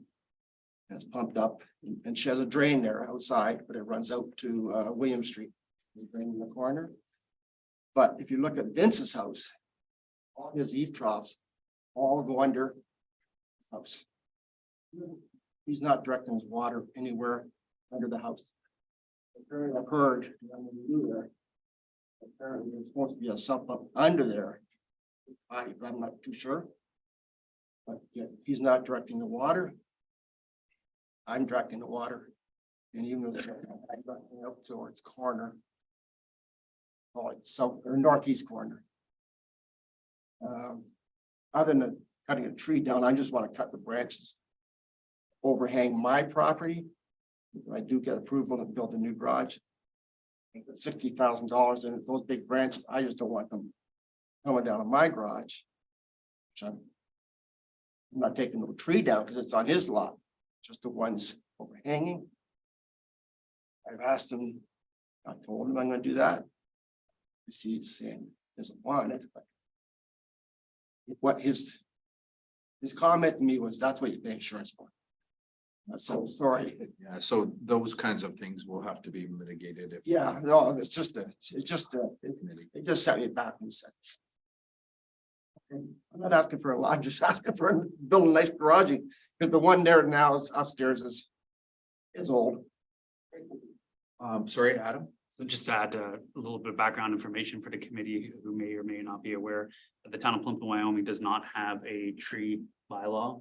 So we do not have a function internally to mitigate any concerns between property owners for shared trees. That would be strictly through common law, therefore through the courts. Additionally, Williams Street and Ken Street are both unassumed road allowances.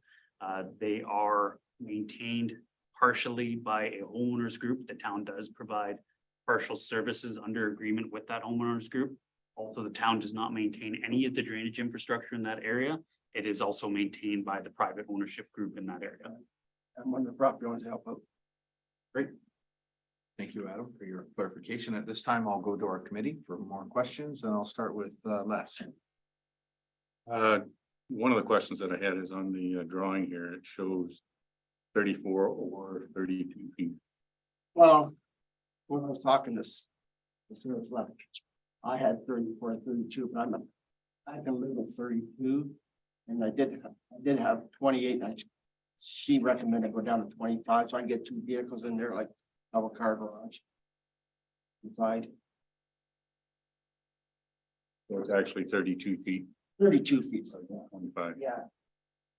The garage there now, I think it's. Got it there, and they must have snuck over and measured, but 18 by. I don't know. Makeshift slide door on it, it's pretty worn down, let's just say. The shed that's out beside the driveway. This drawing, The tin shed. that's disappearing. Oh, I could take it, yeah.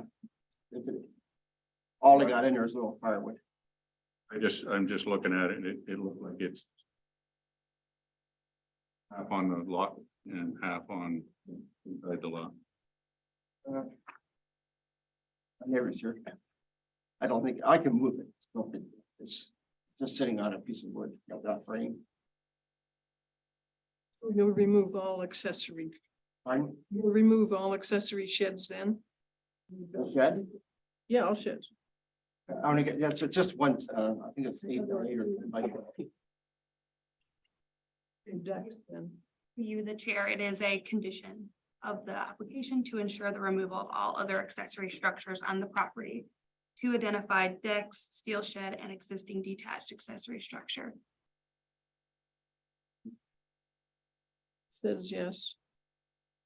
Identified accessory structure. It's not identified, that shed. That's the only thing I'm concerned about. On this drawing, so. You're up. Yeah, I'm trying to- Sorry, Les, were you? I'm sorry, Les, I didn't mean I to. missed last, he was talking about mayor.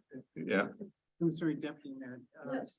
You referred to page, right, Randy was just pointing this out. If you refer to the diagram on page 2, there is a shed, correct? Yep. Randy? In the top left corner that's actually identified. It's, Okay. So this is upside down and backwards and every other which way. It's so, okay. That's again. the front facing William Street, the shed is beside the driveway, right? On this drawing, it shows that it's half on the lot and half outside the lot. Broad line. Mr. Chairman, if I read the condition correctly, the intention is to remove that shed, so it will.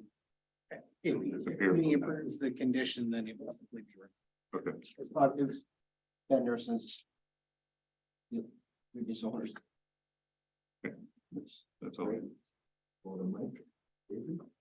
Thank you. That was bad.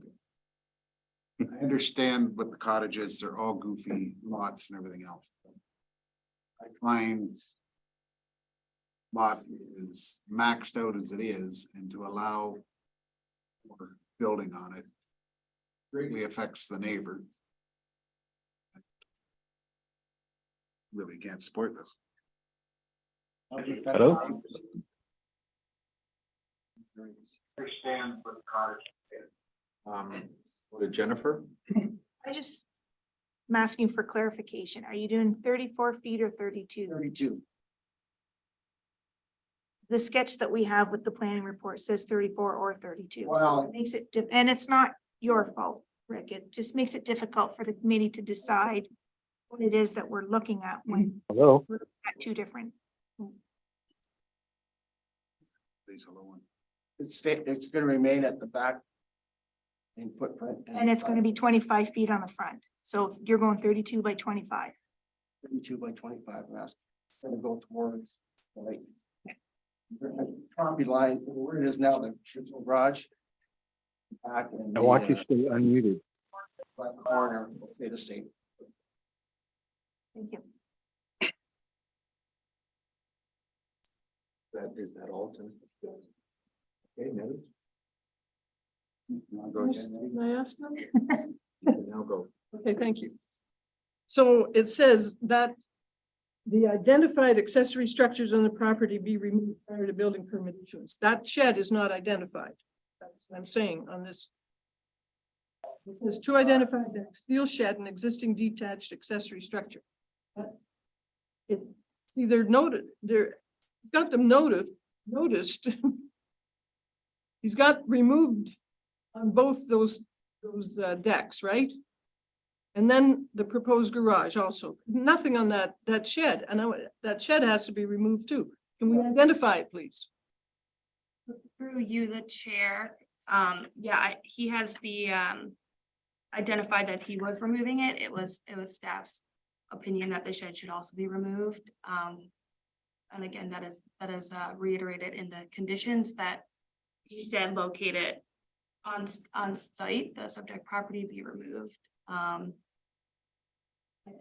If Ken has a better understanding, then. So we can identify it. It's a tree. I just got it on the surveys thing. Yeah, I know where it is. Why not? I want it out of there. Through to the deputy mayor, perhaps maybe a better way to clarify the condition, to add just for belts and braces purposes to that condition. And I'm gonna have to have Mr. Goldhawk remind me how I think he said it was the driveway, when we talked about it earlier. Then perhaps just add that the shed adjacent to the driveway, on sharing the property line with Williams Street, also be removed into that condition. Yeah, it's part on the lot and part the road level. Yes, if that sort of addition gives you comfort for belts and braces purposes, I think. A lot of comfort. I Just name it. Be able to. The woodshed. Can we call it the woodshed? Yes, I think we all understand exactly. it was there when I bought it. So can we call it the steel woodshed? Or bikes. That fine with the mover and Sure. seconder? All right, no other questions from our committee? At this time, I will. Just had one question, go ahead. I heard you say that the garage is not being dismantled, it's being, the top is being taken off.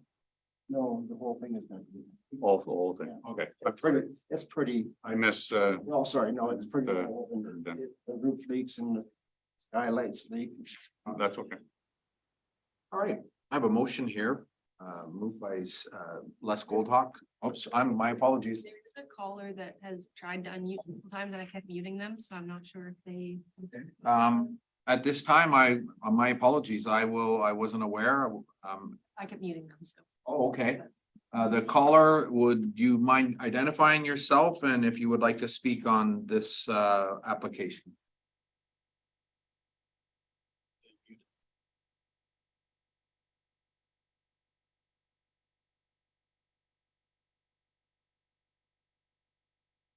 Hi, my name is Vince Chamberlain. I'm the direct neighbor to the east of Rick. Hello?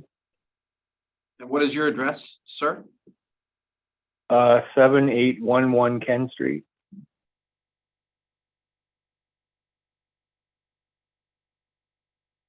Okay. Yeah, we had some direct concerns. I believe you have our letter there stating what Yes, our sir. concerns were. He is just taking the small branches down, or is he taking the big trunks on his side of the line? He hasn't clarified that. Mr. Zubik, if you would, on behalf of him, if you wouldn't mind just clarifying what your plan is for the. told Vince what I would take and Vince agreed to me. He Around said different. Over my property line, because right now they protrude over top of the garage. I want to trim them off just onto my property. There's about 2 or 3. It's a big tree. Were you able to hear that? It's cutting in and out, but So you what said, I'm did you hearing, say 2 or 3? There's gonna be more water on their property. okay, Yeah, so we're- what I'm hearing is that he will be cutting the branches off that are over over his property. Just little branches, right? But we're concerned more about the garage. Okay, Right and that's now, what we would like to, that's what our decision will be made upon the garage here. So what is your issue on the garage, sir? If there's more surface area covered, there's gonna be more water on our lot. If there's more surface area covered, there will be more water coming onto our lot. That lot's Like- higher. If I can His address that- lot is higher. Yes, sir, if I can address that, part of our conditions, and the conditions would be that a grading plat be made, as well as all water will stay on the property and not be diverted off of the property. That's part of the conditions that we would have for this application. Okay. And what about the water that comes up the drain in between the properties? Is he gonna address that? Because that still comes onto our property. When you ask him the question, I heard he has a sub pump under his house. Yeah, I'm not gonna get into a neighborhood dispute here, so if I can have Adam mention this, so. Thank you. So to the property owner who's on the phone right now and to the property owners here, drainage between existing properties is handled through our property standards bylaw. There is provisions for what you can and cannot do in regards to draining your lands in that bylaw. I would request that if you have any concerns with any property owner regarding drainage, that you give the office a call here, provide your name, address, and the source of the complaint, and we'll be happy to look into it. Unfortunately, we cannot address existing drainage issues in this group. Like I said, I've taken the water if I get approval. Yeah, On either side going. okay. Any other questions from Vince? More than 7.5%. We still don't believe his proposal says 7.1% increase. It is way bigger than that when you figure out the square footage. Am I not correct? The numbers that we received were 7.2 variance, is what we received. And those numbers were by our planning committee. So Randy, would you like to address that? So through the chair, all numbers within the planning report are based on what is received from staff within application provided from the applicant. They are accurate. As you can see on table 1, there's an overview of what the provision and the proposed variance is. And the variance is 7.2% based on information provided. I would just add, Mr. Chairman, that analysis is based on what buildings would be in existence once everything is removed and. Yeah. So Vince, were you able to hear that? It was on and off. I'm sorry. Yeah, no problem. I can clarify. Basically, they said that is the percentage when all buildings are removed as well. All the buildings that have been that will be the conditions. Okay. Adam? I'm kind of hearing a difference in what may be considered here. It's a 7.2% increase above what's allowable in the bylaw, not a 7.2 increase above what is currently there. So that's a variation which you should keep in mind, sir. Okay. All right, thank you. And at this time, I will move on. I do have a motion. Sorry, after that, do we have any discussion or any changes from our mover and our seconder at all? No. Okay. I got a motion by Les Goldhawk, seconded by Nettie McEwen, that minor variance A 1423 be granted subject to the following conditions. Number 1, that a certified lot grading plan be submitted to the town of Plympton-Wyoming and approved by the town prior to permit issuance. That a final grading plan certificate be submitted to the town of Plympton-Wyoming upon the final completion and subject to town final approval. That the applicant apply for a building permit and comply with all requirements as prescribed by the Ontario Building Code and to the satisfaction of the County of Lambton Building Services Department. That eaves trough, downspouts, and grading is maintained accordingly within owned property boundaries, no exceptions. And that drainage waters are not diverted to neighboring properties. Number 5, that the property is generally maintained and drained during the construction process and that drainage waters are not diverted to neighboring properties and that weeds and grass are always maintained within 20 centimeters, 8 inches or less. That the identified accessory structures on the property be removed prior to building permit issuance to identify decks, steel, wood shed, and existing detached accessory structure. And that the applicant applies for a demolition permit if required. Number 7, that no commercial, industrial, agricultural, or livestock uses are permitted for the accessory building and that the accessory building is used for personal storage only and there be no habitable space and that the size be limited 32 by 25. Having heard all of the conditions, I will call the question. All those in favor? That is carried. Once again, you've heard that there's a 20-day appeal period. Any questions that you have, you can talk to Ella or Isabella. And if there's any concerns, but no building or anything to be done until the 20-day appeal period is lapsed. All right. And if you have any questions about that, you can call our folks at the town. All right. Chairman, if I may. Yeah. I hate to make one meeting. I mean that didn't have a chance to introduce Randy to the committee, and she is one of the new planners here. Yeah, I was gonna do that under new business, but we did actually, sorry, Ken, we, 2 committees ago, we actually did introduce Randy in front of the committee. She was here with Sarah, but, thank you. Yeah, I stand down. it was the first time that I only welcomed her because it was the first time that she was able to, present, so. Today was her first presentations on behalf of the committee. Yeah. Thank you. Shorter the better. So this time we'll move on to old business. Ella or Isabella, do we have any old business? What I'm hearing is that Nettie and I believe Jennifer went to a committee of adjustments meeting and that maybe our next meeting that they'll kind of give us a quick synopsis of what went on and any exciting stuff that they learned there. Oh, okay, sorry, you don't have to talk then, but we'll just hear from Nettie. You want to make sure that Nettie wasn't paying attention to some of the information. Good, was Very good. Okay, I want more than that in our report at the next meeting, but if we wouldn't mind putting that on the agenda, Isabella, that'd be great. Any other old business from our committee? So this time I'll move to new business, and once again, in our new business, we have reasons for decisions. So we did have a big decision that we made today that was against the planning department, a third-party planning department. So would like to give our reasoning for that. I believe, Ella, did you get any of that stuff that? Mad woman while you guys were talking. Okay, so can you mind just kind of reporting to us kind of what we said?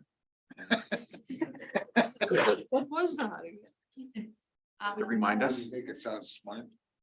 So I have the following reasons. The committee noted a barn could be placed elsewhere on the property, but did not feel the proposed location would have any greater impact. Its visibility, odors, noise, dust, etc., than a location that would conform. Manure storage would be enclosed, therefore odors would be mitigated. Broiler poultry manure is also as odorous as other livestock. Property owners were acting in good faith when they selected this location and applied for a building permit. The property owners tried to meet the intent and purpose of the zoning bylaw. Nothing stops a farmer from spreading manure, which can have a greater odor than a barn. An east-west orientation will have less odor impact than a north-south orientation. If the barn was placed elsewhere on the property, the barns would need to be oriented differently. Plympton-Wyoming is an agricultural community. We have an obligation to respect and support agriculture. And I would like to add to that, Ella, if you wouldn't mind, one of the main reasons that I made my decision to go for was the fact that I felt that the planner, the third-party planner, didn't have a conversation with the landowner, and I felt that was very important, and I felt that the other issue with that is I think that the mitigation from the trees and from whatever, I think should have been taken in consideration in the planner's report. That was my reasoning for that. Anything else that the committee would like to add to that? Well, the visual. So Nettie would like to also include the visual aspect of it not being directly across from the settlement. That's correct, Nettie? Okay, on behalf of myself, I would like to thank our committee here tonight. I know we had, it was a lengthy process, but I believe that all of you have did your due diligence, and I appreciate the work that you did in order to come up with the decisions that you made. I appreciate the pressure that we had, and I believe, once again, I believe that I'm hoping that we're not in this situation again to make a decision like this, but nevertheless, I appreciate all the work that the committee has done in order to get to a decision. So with that, is there any other new business that any of the committee members would like to bring up? And unless you can go ahead if you'd like. Nettie? No, sir. Jennifer? Nope. My comments or concerns? Great. Okay, well, thank you. And once again, I have a motion here by, let me find my motion. Got a motion by Nettie McEwen, seconded by Les Goldhawk, that the Committee of Adjustments meeting be adjourned and the next meeting be scheduled for July 11th, 2023 at 5:15 p.m. Before I say that, Ella, and call the question, we have applications for that date. There are two. Okay, great. Thank you very much. And all those in favor? Carried. Please stay around to sign